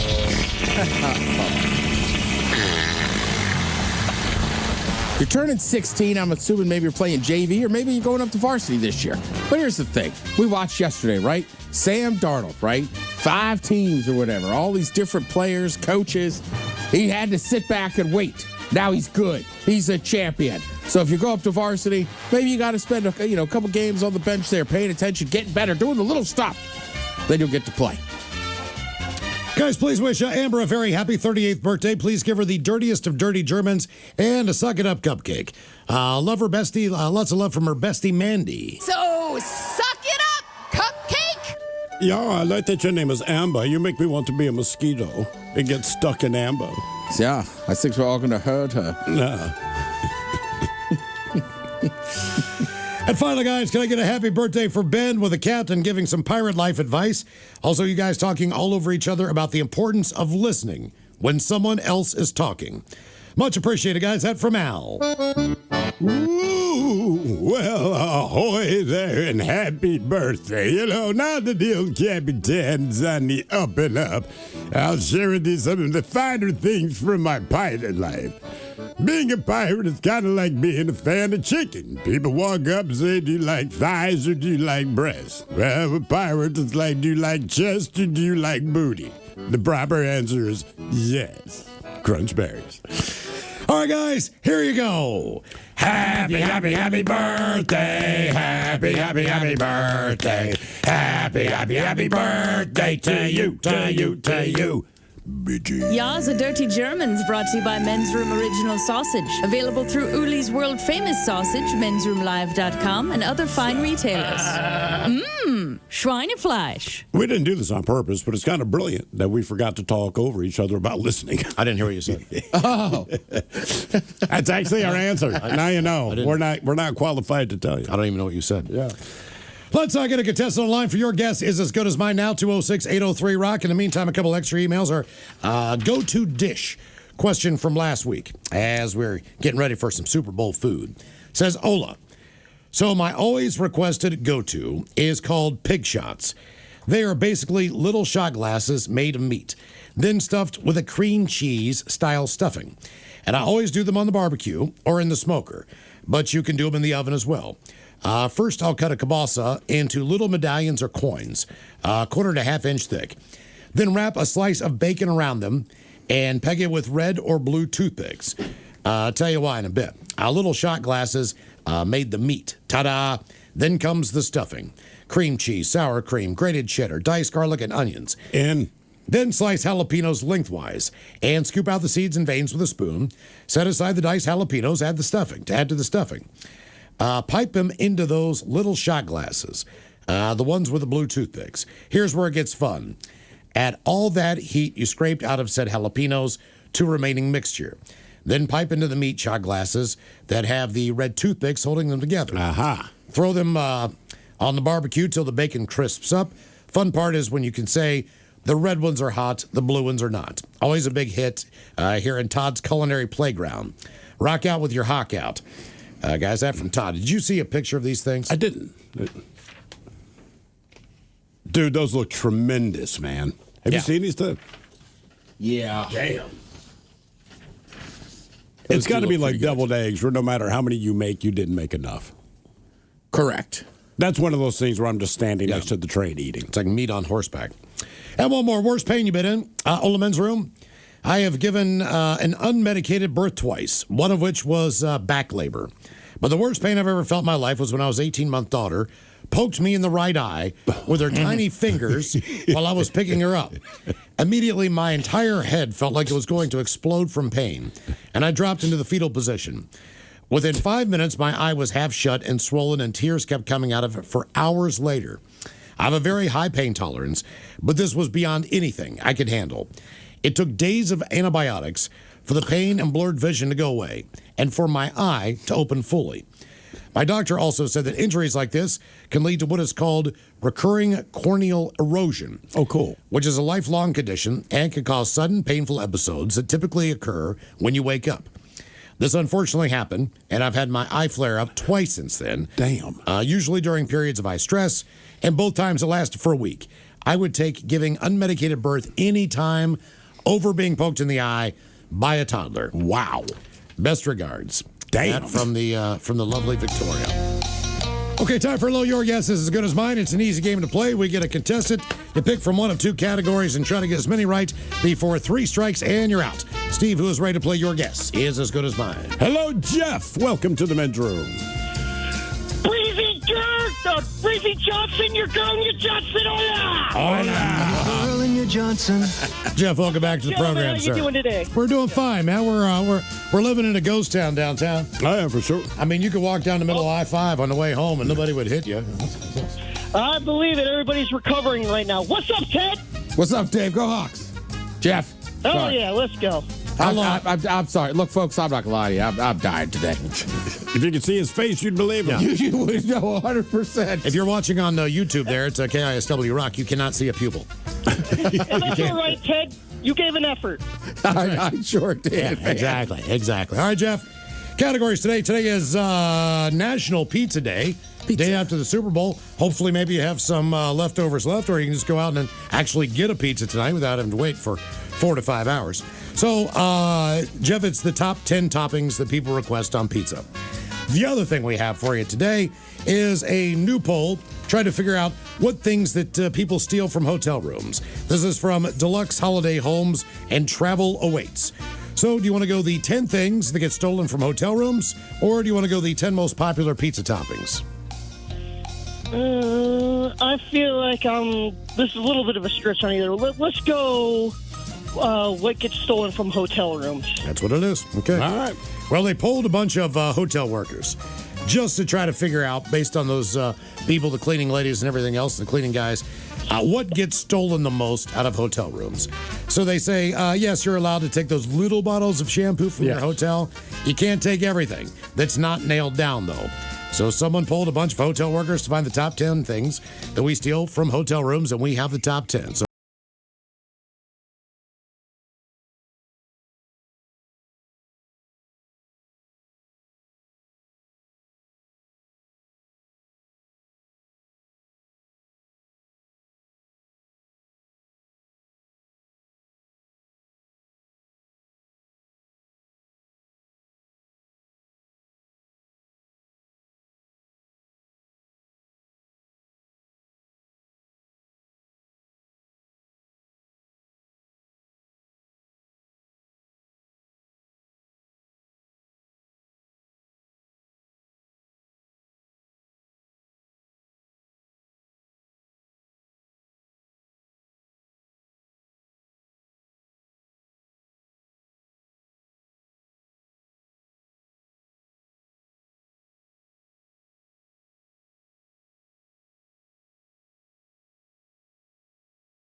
don't know. This everything I've personally taken. You said toilet seats were done. We're done. Yes. All right, you're running out of time. I'm going to go to break. Just give me one more guess. You can do it. All right. The ice bucket. That's not on the list. This close up to dinner. All right, man. You got 8 out of 10. Here are the 10 things that people steal from hotel rooms the most. Remote control comes in 10th place. One he missed, dishes. As far as the glassware goes, Okay. Some hotels that have kitchenettes end up getting their silverware taken and plates as well. Damn. Alarm clock 8, hair dryer was 7, pillows are number 6, blanket number 5, toiletries 4, hangers comes in at 3rd. The one I figured you'd guess first, bathrobes. They're the second most stolen item, and towels are number 1. All right, count up at 5:08. We'll drink and toast with a shot of the day. You are listening to the Men's Room.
From coast to coast and around the world. If it's not important, you'll hear it here, exclusively on In Action News. Here now are Stone Ledbetter and Felix Foxworthy. Tonight, the experiment of a vegetarian Jurassic Park yielded the same result. But first, because of ongoing construction downtown, officials say to expect delays for the next few weeks. Either leave a little earlier or find alternative routes to and from work. Yeah, man, I forgot about that and had to speed most of the way to work just to get here on time. But you weren't on time, Felix. You missed the staff meeting. Well, I would have been here on time, but I had to write a letter. You had to write a letter? What are you talking about? Like I said, man, I was speeding to get here this morning, but I sideswiped the parked car and knocked off the driver's side mirror. You knocked off the mirror? It's not like I did it on purpose, Stone, but yeah, knocked the mirror clean off. So I pulled over and left them a letter. That's very responsive of you, Felix. I couldn't just leave the scene without apologizing, man. Honestly, I would fully expect you to leave the scene without apologizing. Your words cut deep, Playboy. Spare me the disingenuous humility. You got it. But yeah, I left a long letter. Got a picture of it on my phone. To whom it may concern, I wanted to extend my deepest apologies for knocking off your mirror. I don't know you, but certainly you deserve better than what I have done to your vehicle. Wow, Felix. There's more. In my selfishness, I was speeding and driving recklessly enough that I clipped your mirror and knocked it off your car. Now your car looks stupid, like a one-legged pole vaulter. A one-legged pole vaulter? Well, yeah, man. You have to admit, a one-legged pole vaulter would look stupid. I can't argue that. Exactly. As I was saying. Also, your car has unquestionably lost some of its value. For this, I cannot apologize enough. I have to admit, Felix, I didn't expect this from you. I'm a vulnerable man, Stone. There's more. In addition to providing my insurance information, I also wanted to pay for dinner for you and a friend at Happy Steakhouse at the Grand Marquis Hotel. Wow, Felix, dinner at the Grand Marquis? That's very generous of you. That's just the tip of the iceberg, man. In addition to dinner, I wanted to offer you a day at the Grand Marquis Spa, as you could use some pampering after discovering your destroyed mirror that I so recklessly sheared off of your vehicle. Felix, this is all very grand. I'm very surprised by your generosity. Yeah, man, you didn't know I had it in me. I did not. Color me impressed. You ain't heard nothing yet, Playboy. Finally, as a token of my profound remorse, I will pay for a 10-day Mediterranean cruise for you and the person of your choosing. Holy cow, Felix. This is all very generous. It is, man. It really is. You're offering all of this for sideswiping their mirror? That is correct. Well, I appreciate what you're doing here, but don't you think it might be a bit much? Maybe, man. But think how much better I just made their day. They see their damaged car and get mad, then they see my note and their whole world gets brighter. You know, when you put it like that, it's actually quite inspiring. You really think so? Absolutely. Actually, hearing your letter and really thinking about all that you've offered motivates me to want to do something positive and unexpected for someone else. I'm glad you feel that way, Playboy. Please accept my apology, and please reach out at your earliest convenience. Here is my personal phone number. I'll be expecting your call. Sincerely, Stone Ledbetter. What? Sincerely, Stone Ledbetter. That's you, Playboy. I know! Why did you do that, Felix? Why did I do what? Sign your name? Yes, Felix! Well, come on, man. I would never do all that for a mirror, Playboy. That's ridiculous. Yes, Felix, it is ridiculous. And you signed my name? I did do that, yeah. But you said yourself, Playboy, you're motivated to do something positive and unexpected for someone. I checked both of those boxes for you, man. It's both positive and unexpected. Oh, dear, it's from a number I don't recognize. Oh, that might be them, man. You can answer that. Felix. What's up, man? I am going to kill you. Yeah, man. But you should take that call first. For the love of Pete! All right, first we're going to go to break, then I will take this call, and then I'm going to kill you. We will be back next hour.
buzz and thrill. All right, cut up here at 5:08. We'll drink and toast for the shot of the day. And we do have your headlines on the way at 5:50. But first, quick check with Mike Hawk and some of the stories and headlines he is not working on. Well, thank you, Miles. Researchers in Japan have found a new species of ladybug. That's what we need, more ladybugs. That's right. It's a little black ladybug that's smaller than a grain of sand, apparently. Damn. Yeah. What do they do exactly? Don't they? Everything does some good. Bring good luck. Yeah, I know that if they land on you. But is that the it? first bug you're not scared of? I know they're good for your gardens. I just don't know why. I think they eat ticks or something. Yeah, they eat some other harmful insect. Okay. Good on you, ladybugs. Yeah, they're good on the insectual food chain. Insectual. That's what I meant to say. Apparently, neighborhoods with more visible trees had lower cardiovascular disease rates, whereas areas with more grass had higher rates. All right. I don't know why.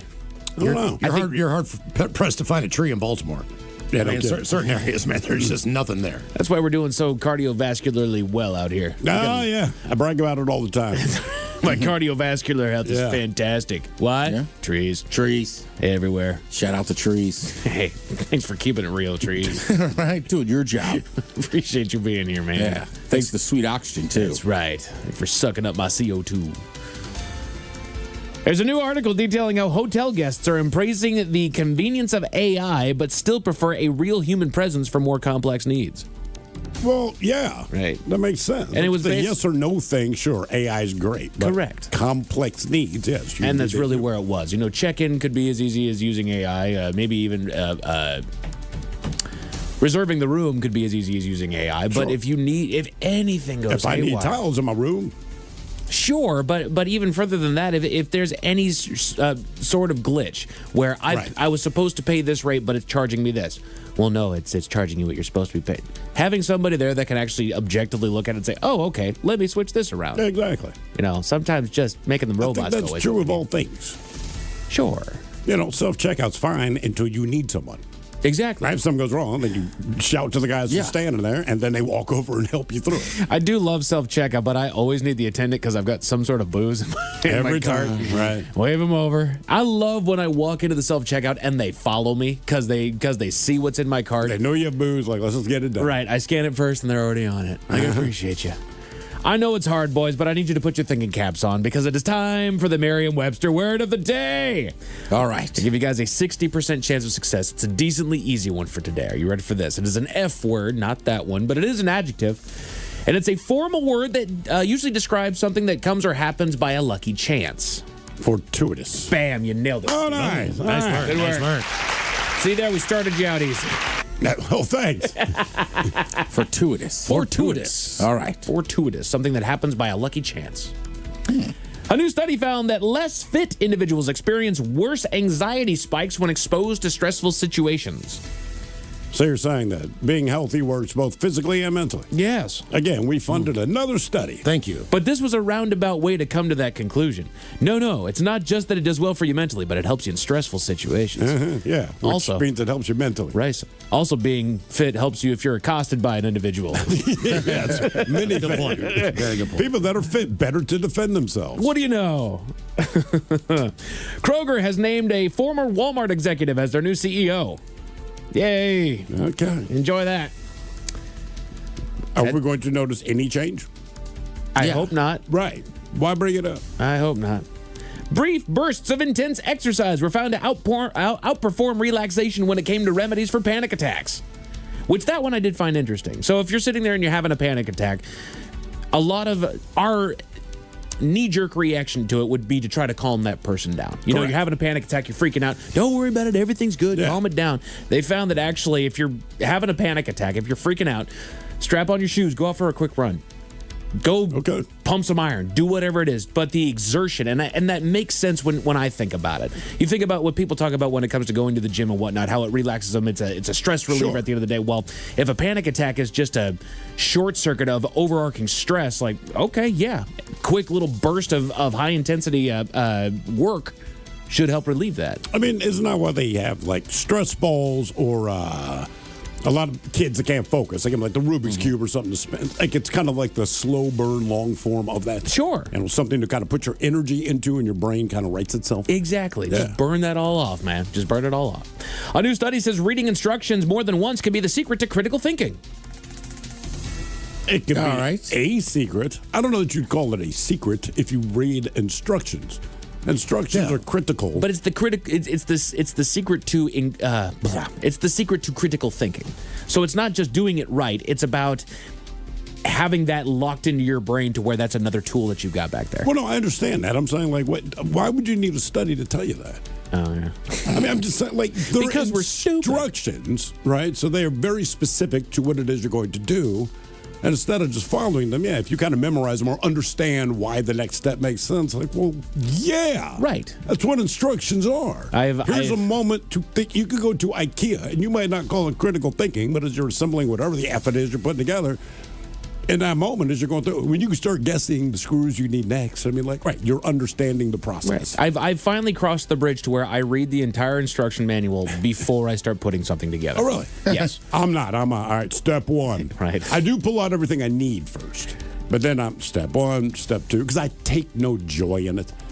Okay, I do. So I don't, right? And it's like people that like doing puzzles and stuff like that. Like, I just want the end result. I did not buy this to have fun constructing it. I understand I need to do that, so I'm just trying to get to point B. My problem is I've been putting together a lot of IKEA furniture over the last several years. I bet you have. And while it is very, very simple and user-friendly, I find that I miss certain things that are clearly in the on the pictures on there. Like, keep this side out and not this side. Boom. But it looks the exact same other than this little hole's over here. Same. Sometimes you can put them backwards and it doesn't have any effect other than the fact that it's like the exposed edge is now out front. Like, doggone it. Mm-hmm. How many Allen wrenches do you own now? I own a handful. Yeah, I got a drawer full. But they do come in handy outside of the IKEA world. Yes. Sometimes I just do it with food. What do you mean? Like, you're cooking something, and there's instructions on the box so that you've already thrown away the box. Then you got to go over there and get the box out like 5 times. Yeah, I've done that a few. It's always something like pancakes. Like, crap, it's 1 or 2 eggs. Right. It's not the process of cooking it, but I'm like, oh, damn it. You pull out the frozen pizza box, throw the box away, go over to the oven like, damn it, how hot is this? Yeah, I have to know. be? Son of a... It's always there. Okay, Miles, I know that it's National Pizza Day. Do you know what other holiday just so happens to land on today? I do not. National Football Hangover Day. I wonder why. The Men's Room Top 10. The Men's Room Top 10.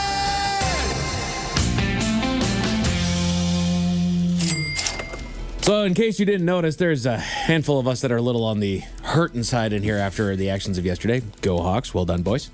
But it is National Football Hangover Day, so I decided to look up what the 10 best hangover cures are to fix the last 5 hours of today. All right. Most people's work days are already done, and you've already fought through it. But here's how you fix your hangover. Honestly, they start at number 10 by saying avoiding acetaminophen or Tylenol. Well, you've got too much alcohol in your system. Correct. Alcohol remains in the system, and combining it with acetaminophen can cause severe liver damage. Oh. So you're doing even more harm by taking if you Tylenol. if you got a headache, you never want to take Tylenol. You always want to take Advil or ibuprofen products. Which is so weird because when I was a kid, I remember every time I had a headache, I took a Tylenol. Me too. Yeah, but you weren't drunk. See, it works if you are sober. Yeah. Right. You just can't take it if you've had alcohol. Damn it. That's a good point. Yeah. Like, I think I only have aspirin in my house for, like, a fever. Oh, gotcha. Okay. Right. Sounds good. Soups. Number 9 on the list. All right. Bouillon soup or nutrient-rich broth helps replenish sodium and potassium. My old man talked about how when he was growing up, his dad, my grandfather, and a family friend, they were both cops. And when they would go out and they would tie one on, he was Hawaiian. And one thing that he would always do is that when they were going and having a good old time, they always ended the day by making a bunch of ramen soup. Yeah, pho. People go get pho a lot in the morning when they're crack an egg in the ramen soup and do a whole bunch of stuff with it, but you woke up and you wouldn't feel a doggone thing. Really? Yeah. Okay. It's sodium rich, so all that salt finally starts to combine and all that, and it gives you the nutrients that you need there. Ginger or peppermint tea. I'm sorry, Steve. You need more tea, buddy. These are effective natural remedies to reduce Ginger nausea, soothe the stomach. I was drinking tea Friday, and I'm like, this ass sucks. What kind of tea did you go with? You were there. I was. Ginger something? Was it ginger? Okay, so that should have done Just because I saw ginger and I'm feeling sick, and I'm like, everybody says do the ginger thing. Yeah. I don't know if maybe it did not make me feel worse. I'm just bitter when I'm drinking it. I've always been an Earl Grey guy, but honestly, I remember when I was a kid, even when I was a kid, I just liked the straight black Lipton tea. Really? Yes. God, did you like black licorice? You know what? As a kid, I did. As I grew up, I don't anymore. No, I get it. I'm just saying, it seems like if you liked one of those, you probably like the other. Yeah, it was a nostalgic feeling. My grandfather always had a jar of black licorice that he kept out, so the stuff was stale as F. So I kind of liked the chewy nature of it. That's about it. Yeah, I mean, I'm drinking unsweetened tea right now. Oh boy, I got oolong. Oolong. That's oolong. Yeah, baby. Fruit juice or honey. Fructose in fruit juice can help boost energy, while potassium helps replenish nutrients. All about that orange juice, That's man. what I say. Big glass of orange juice in the morning make you feel a lot better. Oh, hell yeah. It does. It's a burst, and it doesn't last all day, but it helps you stop cussing when you get out of bed. I wish I could keep it in my house. We were talking about this last week. I just know I will chug that bottle down because I love it. I can't stop drinking it. Hell yeah. It's like milk to me. I'm I know drinking it sounds some now. ridiculous, but Attaboy. You know, and speaking of potassium, I stole this one from my mother-in-law. If you're gearing up for a good night out, get yourself a bundle of bananas too. Have heard that Have before. one of those before you go to bed. The potassium will help, and it will at least reduce that hangover in the next morning. Okay. So Yeah. and it's worked. If I was gonna say, having a banana before bed is a good call. Eating eggs. They contain cysteine, Of course they do. an amino acid that helps break down toxins from alcohol. Or just go to the Sistine Chapel and lick the walls. Is that why places like Waffle House are open, like diners are open late because like the breakfast foods are better? Grease, Yes. protein, right? I mean, it's basically what you get when you go to these diners. So, and it does help if you eat it before you go to bed. It also helps when you eat it in the morning. I have never It felt helps. more comfortable than being violently hungover, and then we walk to whatever diner we got close to us that's open, especially if they got some brunch menus, get ourselves a drink out there and just have some good, hot, greasy, sugary food. You know what I think really helps, man? As far French as juices toast. go, pineapple juice. Ooh, okay. Miles and I were deathly hungover at what's the place you go to? Elmer's. And so Oh, yeah. they didn't have pineapple juice on the menu, but I saw 'em making a cocktail for someone. They had the little cans. Yeah. And I was like, hey, man, how much do I have to give you for 2 of those? And he's like, well, we don't really sell them. And so I was like, I understand that. What I'm saying is I will hand you cash money for 2 of those. I think he understood my situation, so he gave me 2 of the menus. You know, I think that was- And it made a huge, huge I difference. think that was Pain in the grass. Yeah, Yes, it was it like was. but it was a 3-dayer. Yeah. Yes, it was. So because you guys were staying at the hotel. We spent the night in a hotel, just got out like we gotta eat something. It was bad. Well, and that was after night 2, or maybe it was just Maybe. night I 1. don't remember if it was Either shroom way. night or whatever. But I either dropped way. you off that night, and you were hurting. Oh, you were yeah. hurting bad. Yes, I was. That was a fun night. Those were some but, long days. I had a great night. But I could tell that you were going to hurt the next morning. I knew it then. But there's nothing I can do at that point. You know what I mean? That was the night with the fuzzing. Oh, yeah, the fuzzing. Just good old-fashioned rest. Again, these are the top 10 hangover cures for National Football Hangover Day. Well, sure. Well, I mean, too, because also, even when you're asleep, if you've been drinking all day, your body's still metabolizing. Yes. Yep. So that's why the sleep sucks. And I will advocate for, because it even says here that alcohol disrupts your sleep quality. So when you wake up crazy early in the morning or late early for a weekend, Yeah. get up, get outside, take a quick walk 1,000 steps, whatever it is. Get some fresh air, get your body moving a little bit, and then lay back down. You'll be amazed at how much faster you go back to sleep and how much better you'll feel when you wake back up. So I think when I'm super hungover, I just force myself to get out of bed. Nice. I'm like, you did it to yourself. Get up and do something, man. There you go. Right? Pain relievers. Ibuprofen or aspirin can help with headaches and body aches, but should be used carefully as they can irritate the stomach. As Miles said, stick with aspirin or ibuprofen. I got some illegal drugs that help, but I won't mention them. I feel great. Oh, yeah. Just like, hey, man, hangover gone, brother. Bland carbohydrates, toast, crackers, pretzels, they all help Anything raise that low soaks- blood sugar levels. Soak it up, too. Yeah. Soaks up the crap in your stomach. Heyo. Electrolyte-rich drinks, sports drinks, coconut water, Pedialyte, replenish the lost salt and potassium. I've never gone the route of Pedialyte. I've never tried it It in my tastes life. terrible, but it works. You know what? And I've definitely done the Pedialyte, but lately I've been obsessed with those little hydration packages. Okay. That you just kind of make like your own Gatorade or whatever at home. Oh, yeah. So like they're awesome, man. And they work? They do. I love them. But I think I use Drip Drop. Nice. Yeah. You have a drip drop this morning? Nah, man. I remember the Halloween. I ain't been home since Saturday. Oh wow. Oh no. Damn, bud. he can hear his bed calling to him right now. That's what you like. Did you have one this morning? I'm like, no, I did. I will tell you what, though, when we did the Halloween Hullabaloo, I forget what happened the night before, but something happened to where we were showing up hurting for the Halloween Hullabaloo, and all of us were able to get the liquid IVs. Oh yeah.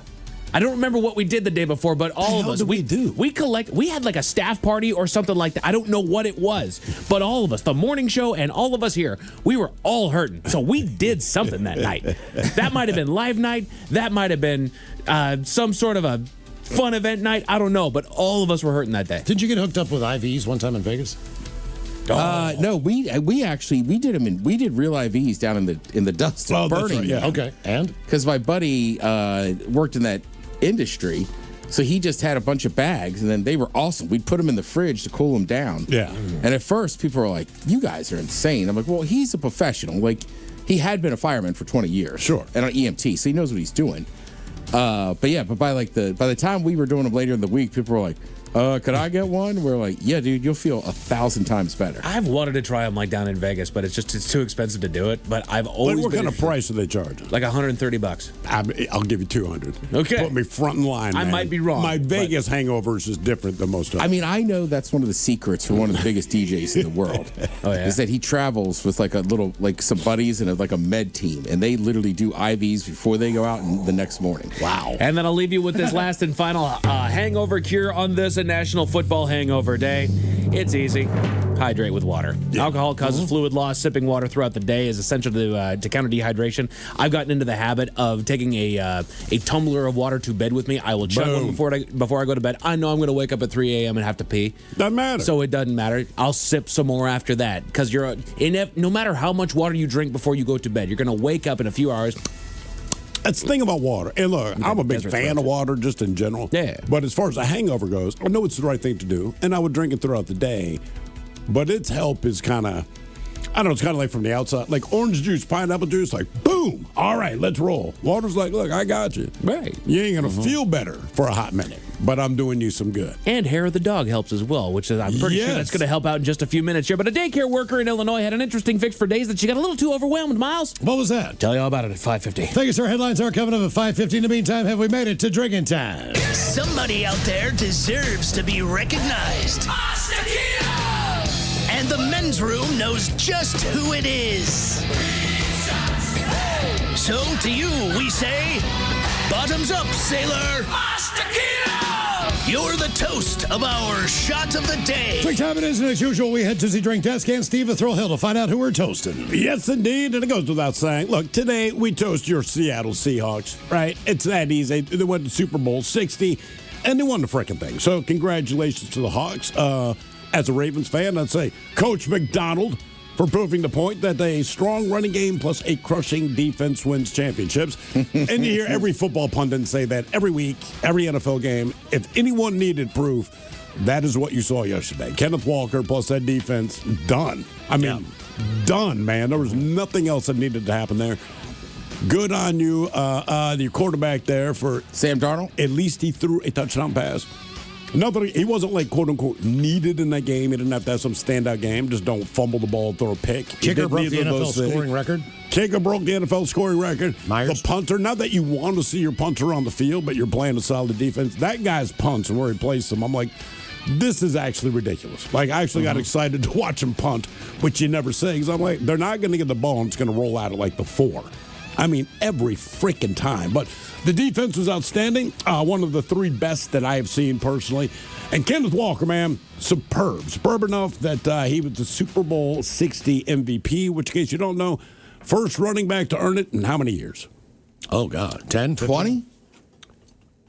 Kenneth Walker III was the first running back to win the MVP in a Super Bowl, the running back to win MVP in the Super Bowl in 28 years. Damn.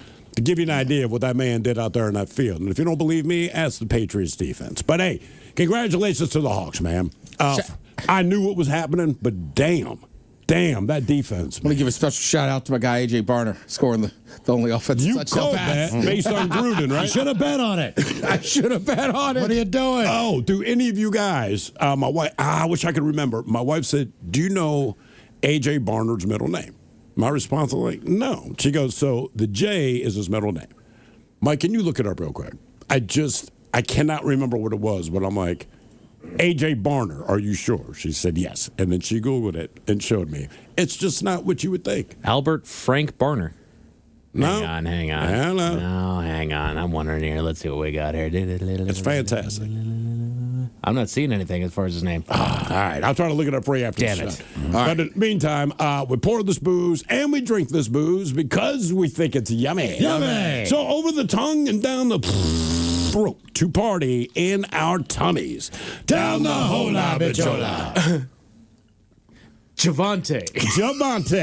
That is, I swear to God. His name is Javante? The J in AJ is Javante, just like you'd think when you see a white dude.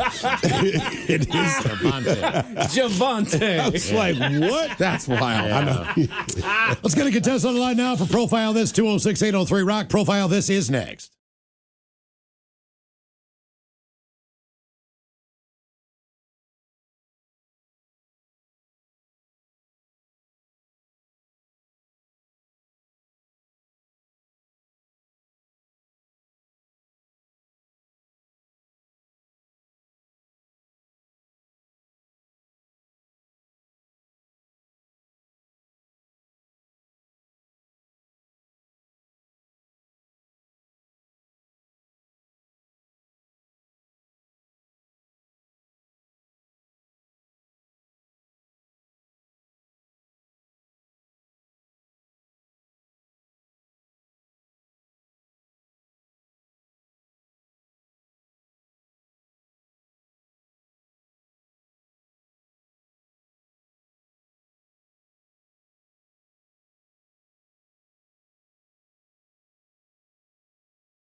From coast to coast and around the world. If it's not important, you'll hear it here, exclusively on In Action News. Here now are Stone Ledbetter and Felix Foxworthy. Tonight, the experiment of a vegetarian Jurassic Park yielded the same result. But first, because of ongoing construction downtown, officials say to expect delays for the next few weeks. Either leave a little earlier or find alternative routes to and from work. Yeah, man, I forgot about that and had to speed most of the way to work just to get here on time. But you weren't on time, Felix. You missed the staff meeting. Well, I would have been here on time, but I had to write a letter. You had to write a letter? What are you talking about? Like I said, man, I was speeding to get here this morning, but I sideswiped the parked car and knocked off the driver's side mirror. You knocked off the mirror? It's not like I did it on purpose, Stone, but yeah, knocked the mirror clean off. So I pulled over and left them a letter. That's very responsive of you, Felix. I couldn't just leave the scene without apologizing, man. Honestly, I would fully expect you to leave the scene without apologizing. Your words cut deep, Playboy. Spare me the disingenuous humility. You got it. But yeah, I left a long letter. Got a picture of it on my phone. To whom it may concern, I wanted to extend my deepest apologies for knocking off your mirror. I don't know you, but certainly you deserve better than what I have done to your vehicle. Wow, Felix. There's more. In my selfishness, I was speeding and driving recklessly enough that I clipped your mirror and knocked it off your car. Now your car looks stupid, like a one-legged pole vaulter. A one-legged pole vaulter? Well, yeah, man. You have to admit, a one-legged pole vaulter would look stupid. I can't argue that. Exactly. As I was saying. Also, your car has unquestionably lost some of its value. For this, I cannot apologize enough. I have to admit, Felix, I didn't expect this from you. I'm a vulnerable man, Stone. There's more. In addition to providing my insurance information, I also wanted to pay for dinner for you and a friend at Happy Steakhouse at the Grand Marquis Hotel. Wow, Felix, dinner at the Grand Marquis? That's very generous of you. That's just the tip of the iceberg, man. In addition to dinner, I wanted to offer you a day at the Grand Marquis Spa, as you could use some pampering after discovering your destroyed mirror that I so recklessly sheared off of your vehicle. Felix, this is all very grand. I'm very surprised by your generosity. Yeah, man, you didn't know I had it in me. I did not. Color me impressed. You ain't heard nothing yet, Playboy.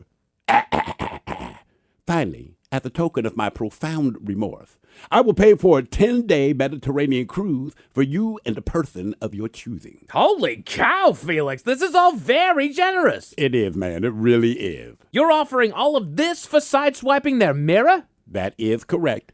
Well, I appreciate what you're doing here, but don't you think it might be a bit much? Maybe, man. But think how much better I just made their day. They see their damaged car and get mad, then they see my note and their whole world gets brighter.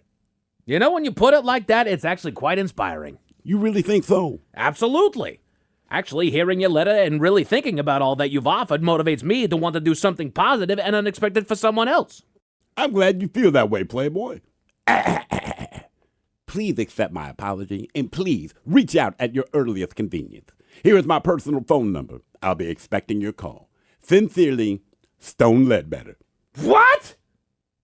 Sincerely, Stone Ledbetter. That's you, Playboy. I know! Why did you do that, Felix? Why did I do what? Sign your name? Yes, Felix! Oh, come on, man. I would never do all that for a mirror, Playboy. That's ridiculous. Yes, Felix, it is ridiculous. And you signed my name? I did do that, yeah. But you said yourself, Playboy, you're motivated to do something positive and unexpected for someone. I checked both of those boxes for you, man. It's both positive and unexpected. Oh, dear, it's from a number I don't recognize. Oh, that might be them, man. You can answer that. Felix? What's up, man? I am going to kill you. Yeah, man. But you should take that call first. For the love of Pete! All right, first we're going to go to break, then I will take this call, and then I'm going to kill you. We will be back next hour.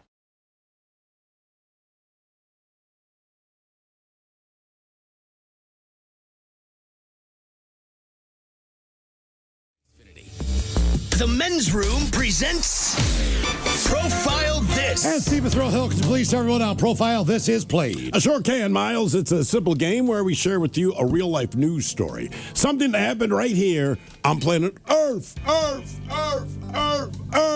And as you listen to the story, based on the stereotypes you believe to be true of people and the decisions that people make, we'll ask you what it is you think makes the story a story. I'll let you help me. Hello, Gary. Welcome to the Men's Room.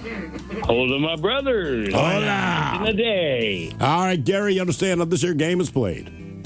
I do, sir. Fantastic. You have your choice today of one of three categories. Today we offer you Bite Me. In other words, what did someone find in their food? We have Seriously, where you guess the petty conflict that led to violence. And finally today, License to Spill, where you guess the substance responsible for creating the mess. Spill. Okay, I got my granddaughter with me. What do you want? You want spill, bite, or ouch? Spill.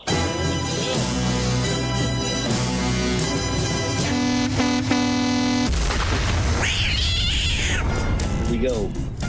All right, a recovery crew was summoned to an Irish road when a truck crashed into a ditch, spilling its cargo.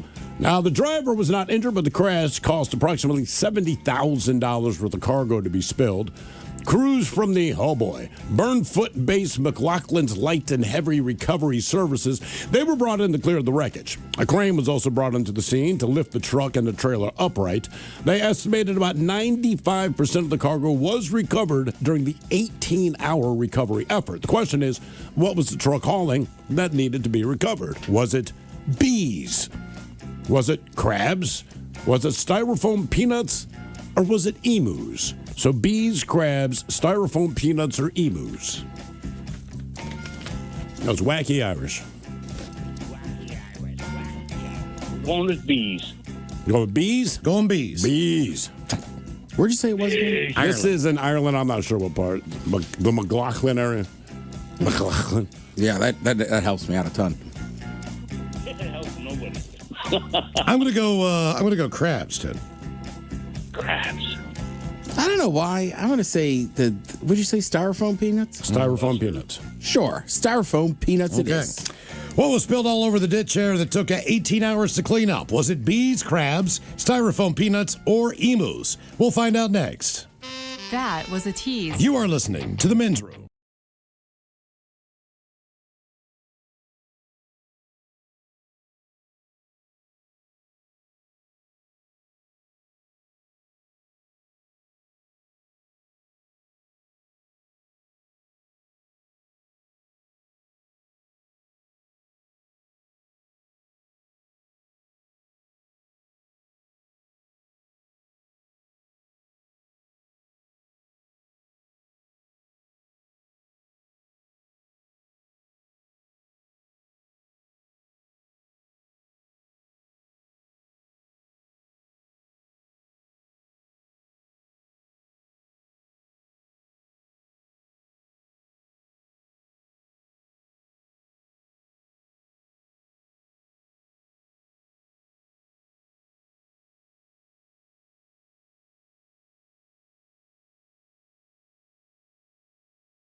Live Night, the livest radio you will ever see. Everything is performed live. Live hosts, live sound effects, live voice actors, live screw-ups, live laughs, and of course, live music. The Daily Mix Show, totally live. The Men's Room, totally live. Live Night returns February 13th. Live Night 2026. Yachty and naughty. No flares, no lifeboat. All live. What could possibly go wrong?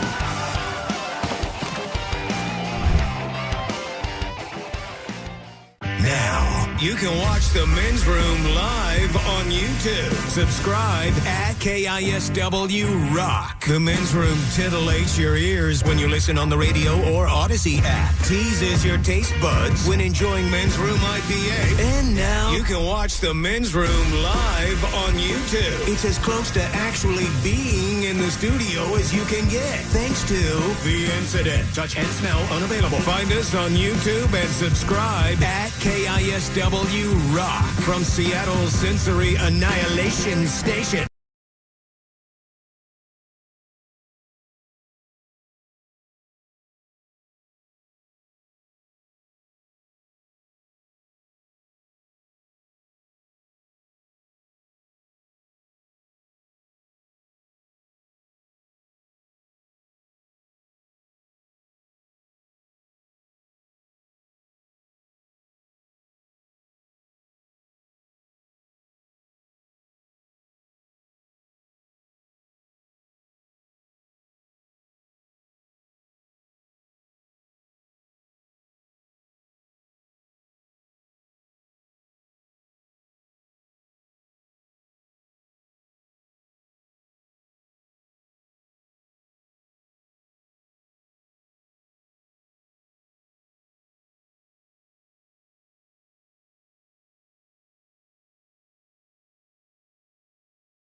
To the Men's Room with Miles and Thrill. 99.9 KISW. Category is a license to spill on profile. This we head over to Ireland.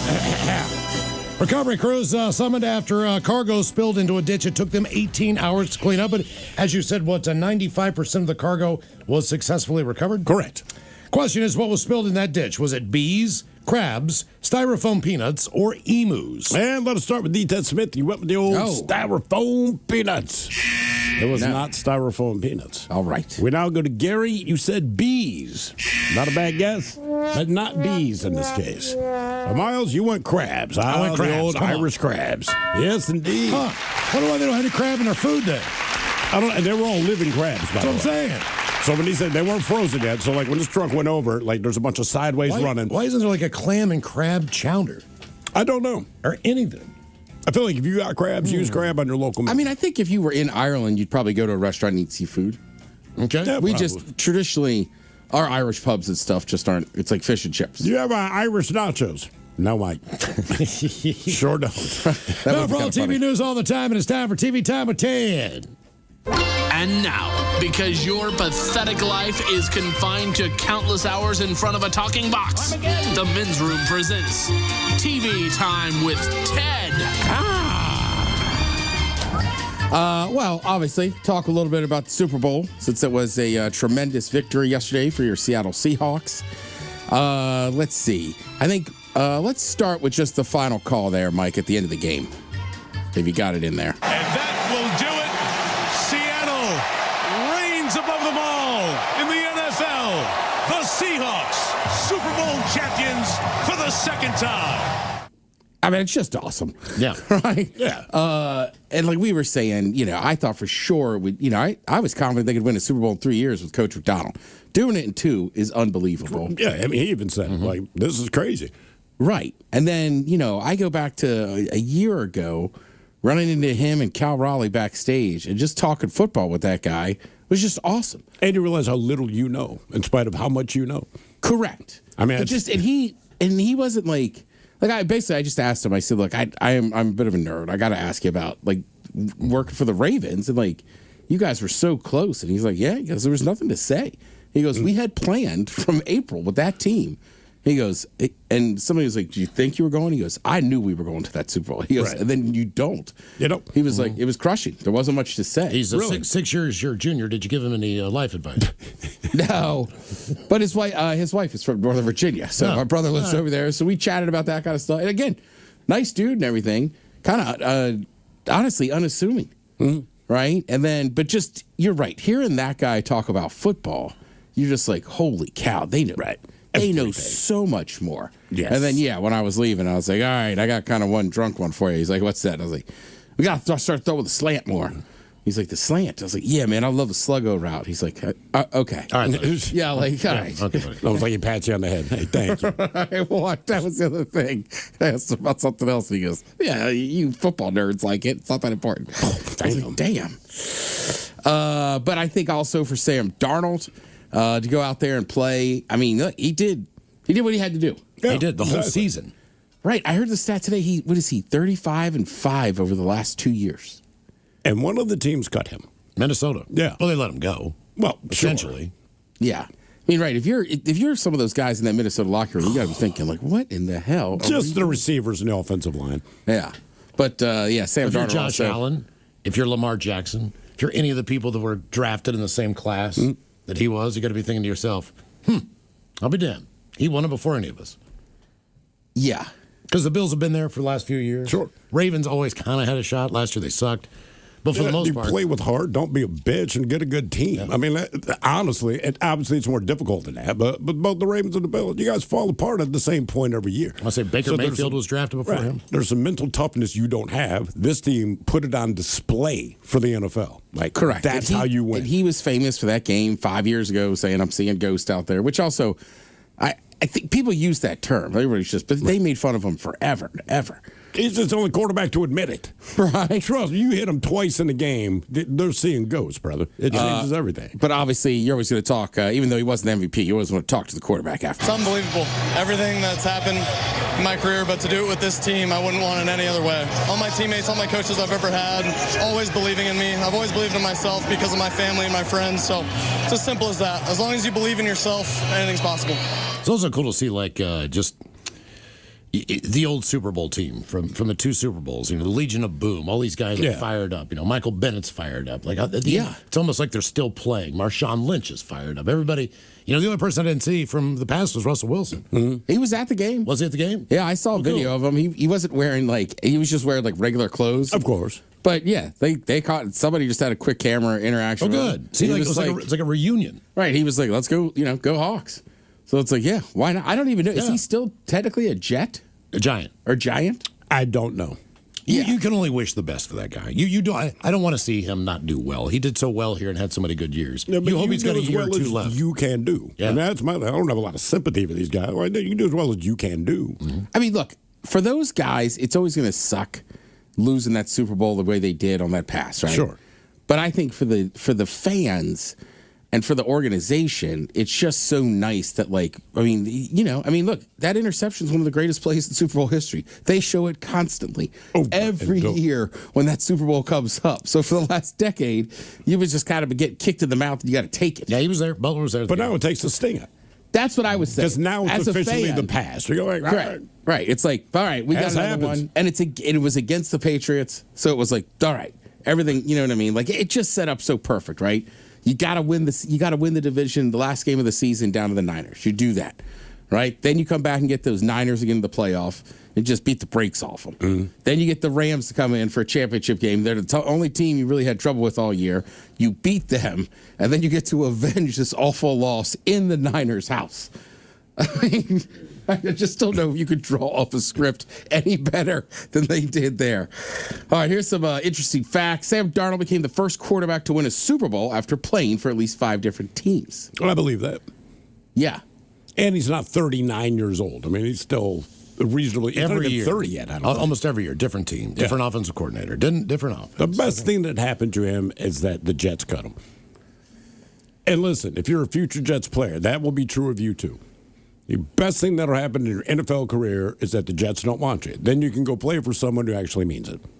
Well, unless the Raiders pick you up.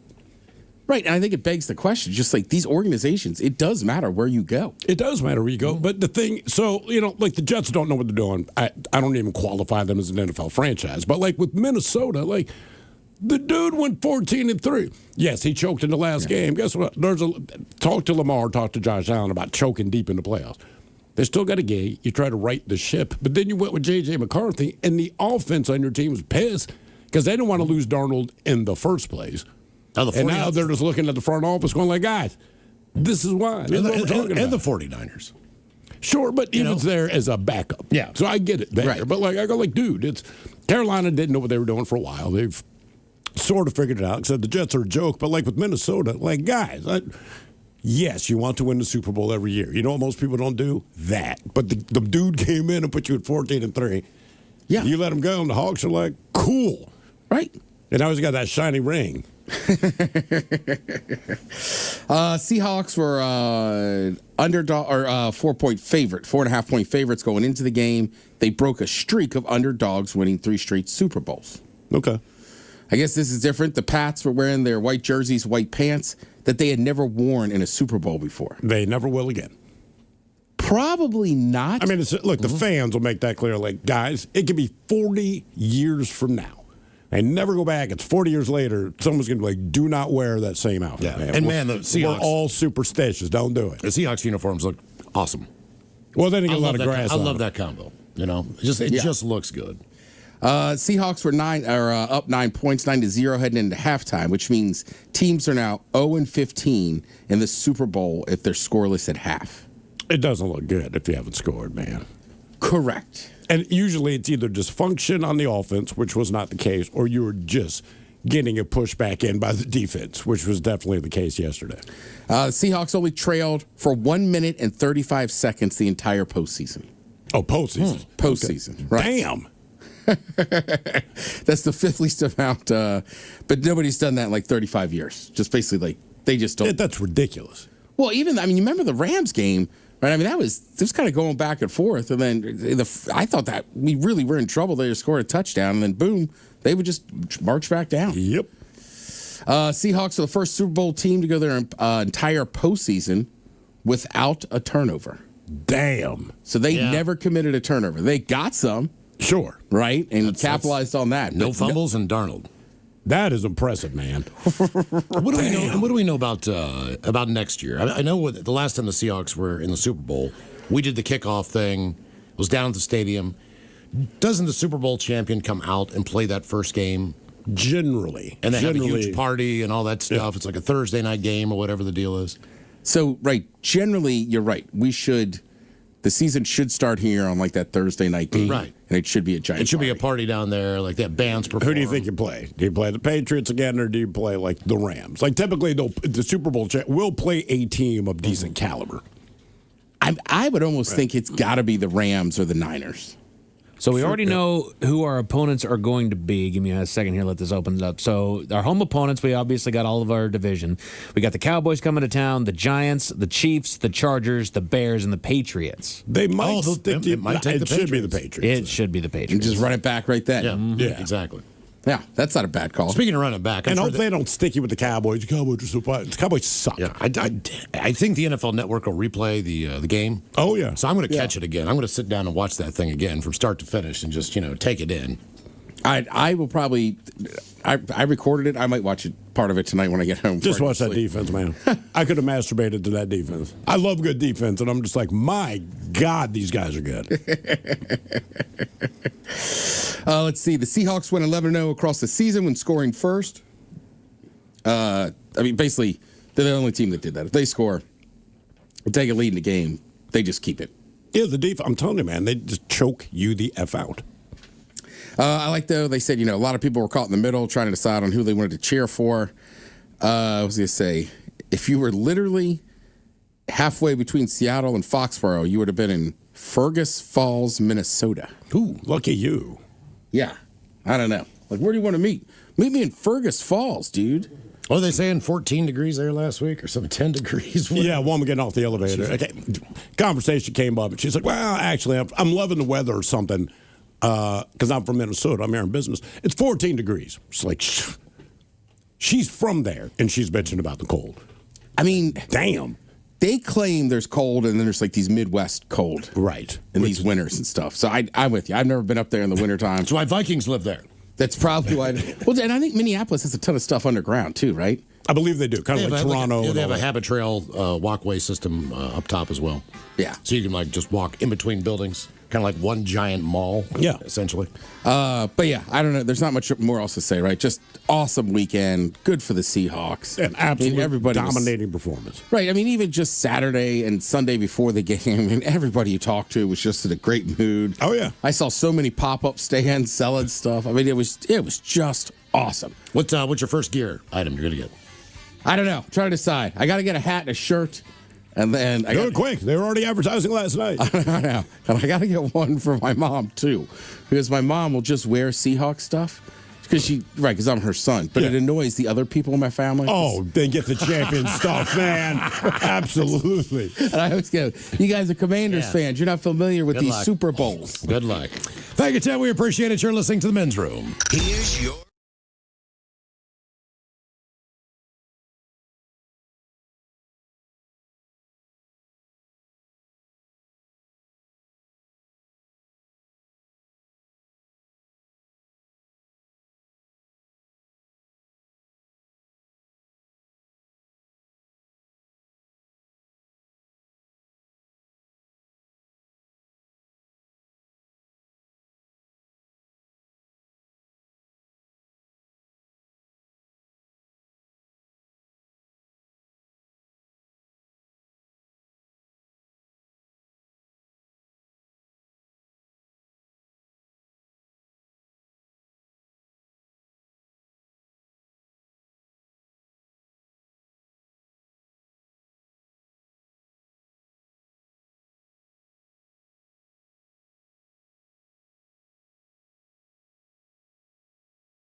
From coast to coast and around the world. If it's not important, you'll hear it here, exclusively on In Action News. Here now are Stone Ledbetter and Felix Foxworthy.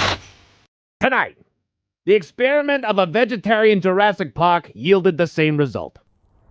But first, because of ongoing construction downtown, officials say to expect delays for the next few weeks. Either leave a little earlier or find alternative routes to and from work. Yeah, man, I forgot about that and had to speed most of the way to work just to get here on time. But you weren't on time, Felix. You missed the staff meeting. Well, I would have been here on time, but I had to write a letter. You had to write a letter? What are you talking about? Like I said, man, I was speeding to get here this morning, but I sideswiped the parked car and knocked off the driver's side mirror. You knocked off the mirror? It's not like I did it on purpose, Stone, but yeah, knocked the mirror clean off. So I pulled over and left them a letter. That's very responsive of you, Felix. I couldn't just leave the scene without apologizing, man. Honestly, I would fully expect you to leave the scene without apologizing. Your words cut deep, Playboy. Spare me the disingenuous humility. You got it. But yeah, I left a long letter. Got a picture of it on my phone. To whom it may concern, I wanted to extend my deepest apologies for knocking off your mirror. I don't know you, but certainly you deserve better than what I have done to your vehicle. Wow, Felix. There's more. In my selfishness, I was speeding and driving recklessly enough that I clipped your mirror and knocked it off your car. Now your car looks stupid, like a one-legged pole vaulter. A one-legged pole vaulter? Well, yeah, man. You have to admit, a one-legged pole vaulter would look stupid. I can't argue that. Exactly. As I was saying. Also, your car has unquestionably lost some of its value. For this, I cannot apologize enough. I have to admit, Felix, I didn't expect this from you. I'm a vulnerable man, Stone. There's more. In addition to providing my insurance information, I also wanted to pay for dinner for you and a friend at Happy Steakhouse at the Grand Marquis Hotel. Wow, Felix, dinner at the Grand Marquis? That's very generous of you. That's just the tip of the iceberg, man. In addition to dinner, I wanted to offer you a day at the Grand Marquis Spa, as you could use some pampering after discovering your destroyed mirror that I so recklessly sheared off of your vehicle. Felix, this is all very grand. I'm very surprised by your generosity. Yeah, man, you didn't know I had it in me. I did not. Color me impressed. You ain't heard nothing yet, Playboy. Finally, as a token of my profound remorse, I will pay for a 10-day Mediterranean cruise for you and a person of your choosing. Holy cow, Felix. This is all very generous. It is, man. It really is. You're offering all of this for sideswiping their mirror? That is correct. Well, I appreciate what you're doing here, but don't you think it might be a bit much? Maybe, man. But think how much better I just made their day. They see their damaged car and get mad, then they see my note and their whole world gets brighter. You know, when you put it like that, it's actually quite inspiring. You really think so? Absolutely.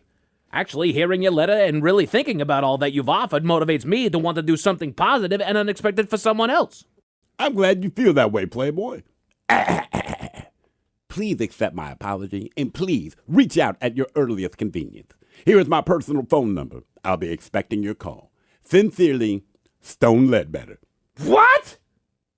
Sincerely, Stone Ledbetter. That's you, Playboy. I know! Why did you do that, Felix? Why did I do what? Sign your name? Yes, Felix! Well, come on, man. I would never do all that for a mirror, Playboy. That's ridiculous. Yes, Felix, it is ridiculous. And you signed my name? I did do that, yeah. But you said yourself, Playboy, you're motivated to do something positive and unexpected for someone. I checked both of those boxes for you, man. It's both positive and unexpected. Oh, dear, it's from a number I don't recognize. Well, that might be them, man. You can answer that. Felix. What's up, man? I am going to kill you. Yeah, man. But you should take that call first. For the love of Pete!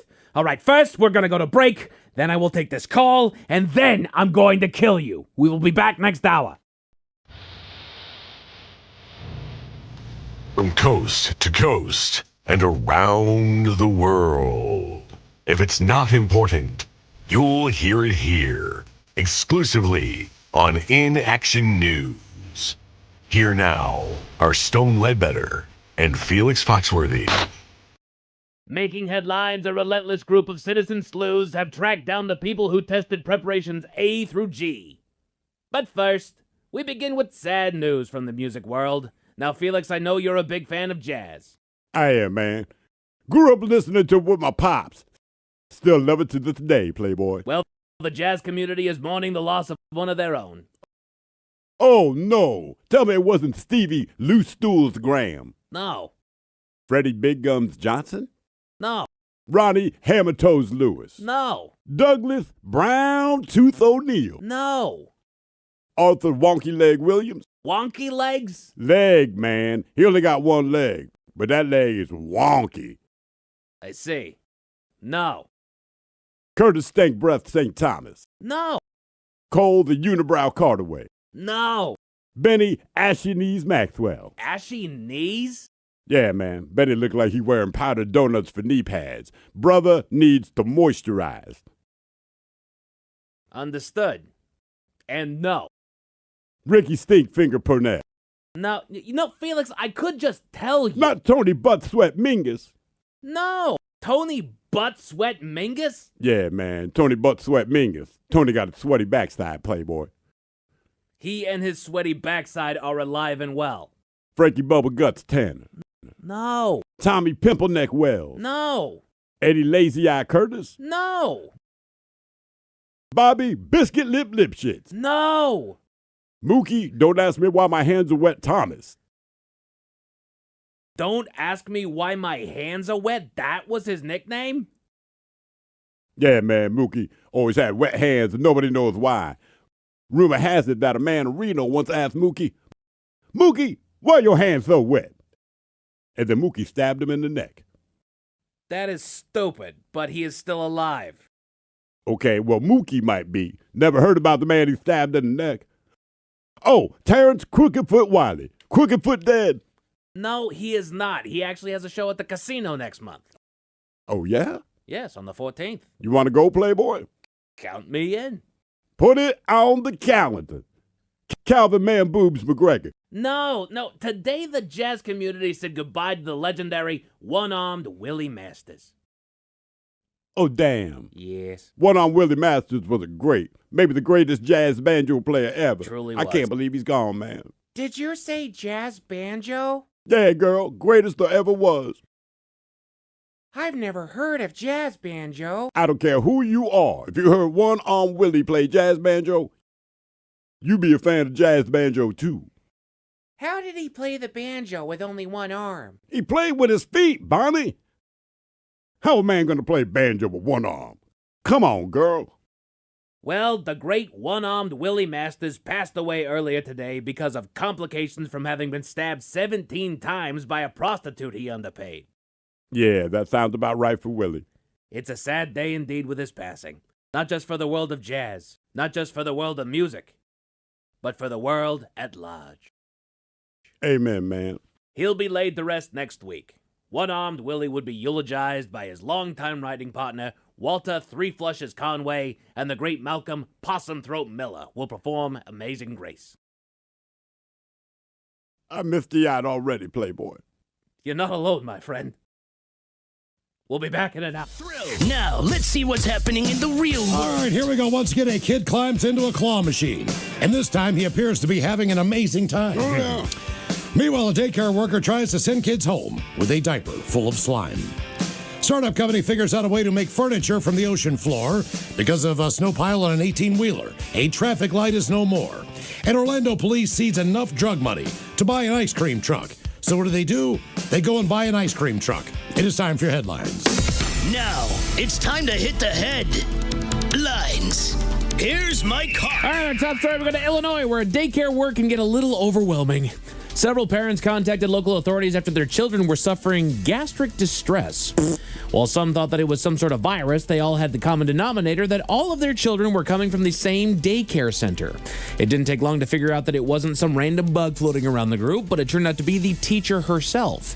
She reportedly was giving children, all age 2 years old or younger, chewable laxatives. Oh, come on. Lying to the kids and saying that they were candy.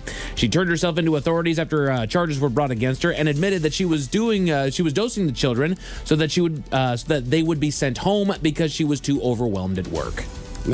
She's now facing charges and has been relieved of her position at the daycare. Yeah, good. That's not drug children. But yeah, general rule. Yeah, general thing. Yeah. Especially in daycare. If you're going to work in daycare, be ready for it to be overwhelming. Yes. Yeah. Having one kid's overwhelming. Right. Having two is ridiculous. Watching like 20 that aren't yours is a nightmare. Have some tools in your box there as to how to take care of the overwhelming nature of the children that you have said, I can handle this. I'm going to give you a hint. It's called an airplane-sized jack. Okay. All right. There you go. Back at it. There you go. Speaking of small humans, a child in Missouri needed to be saved from his own hubris. A family was spending a day at a local establishment watching their son play soccer. But attention soon turned to the young athlete's 2-year-old younger brother, who was suddenly no longer by his parents' side. His mother said that she looked away for about 15 seconds before she heard someone calling his name. She turned around to find young Cooper stuck in the claw machine inside of the facility. He was stuck in the machine for about 20 minutes before a service tech could arrive on the scene to get him out using a key, though his parents say that he didn't seem too phased. A photo was shared that shows the young troublemaker having some fun among the toys. Why are so many claw machines like kid-friendly size? I think they gotta... I mean, did they climb through the thing where the toys come out? Yes. But I think it's determination that gets them past the door. Okay. You know what I mean? Sheer determination. Exactly. They know what's on the other side there, and I just got to crawl through here, and it becomes kind of a challenge. Now, getting back, they have zero idea how to do it. But they're surrounded by toys, too. So I'm good. A video is making rounds out of Michigan, which shows the damage that the snow can cause. A semi is featured in the video going through the intersection without much incident until the 6-foot pile of snow on the back of the trailer comes into contact with the traffic light. The pile collides with the light, shattering it into several pieces and almost eliminating it entirely from the wire that it was hanging on. Sheriff's deputies stopped the truck and ensured that the pile was removed before it continued on its voyage. No word on possible charges for the damage. If I'm a driver, I'm super happy, though. Like, wow, would have stopped. There's no traffic light. Yeah, right. I didn't see a light. Did you see a light? I didn't see what happened there. But just in case those stories left a bad taste in your mouth, thankfully, there's good news. There's a startup company founded back in 2019 that's getting a highlight piece. The company is called Gravity Wave, and they were created with the idea of giving plastics a second life. They worked with more than 7,000 fishermen across 150 ports throughout Europe, paying them to bring in discarded nets and other ocean plastics that they happened upon. The company has collected 1,400 tons of nets and plastic and has processed more than half of it into decorative pieces and furniture. Good. They're hoping to create something profitable while protecting the environment. Nice. They're basically saying that all these nets that just get abandoned for one reason or another, they're not laying any blame anywhere, but these nets do end up on the ocean floor and on the seabeds, and they're choking out the wildlife, they're choking out the coral reefs that are down there, and so they're what was it like? They couldn't get the proper permits to be able to go down and get it themselves or something like that. So instead, they started working with the fishermen to just buy hey, if you catch anything out there, store it on your boat for a little while till you get back, and then we will take it off your hands. Nice. Hey, whatever works, man. Good on them. Yeah, man. Some more good news, just because I'm feeling that kind of way. Orange County Sheriff's Department found something of their own to repurpose.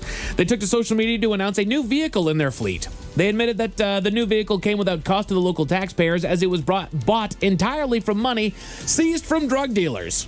So they're inviting everyone to be on the lookout for their new rig, an ice cream truck that they're going to brighten up the community with. And they're going to sell drugs out of that. Oh, no. They say that they'll be driving around various neighborhoods, handing out free ice cream.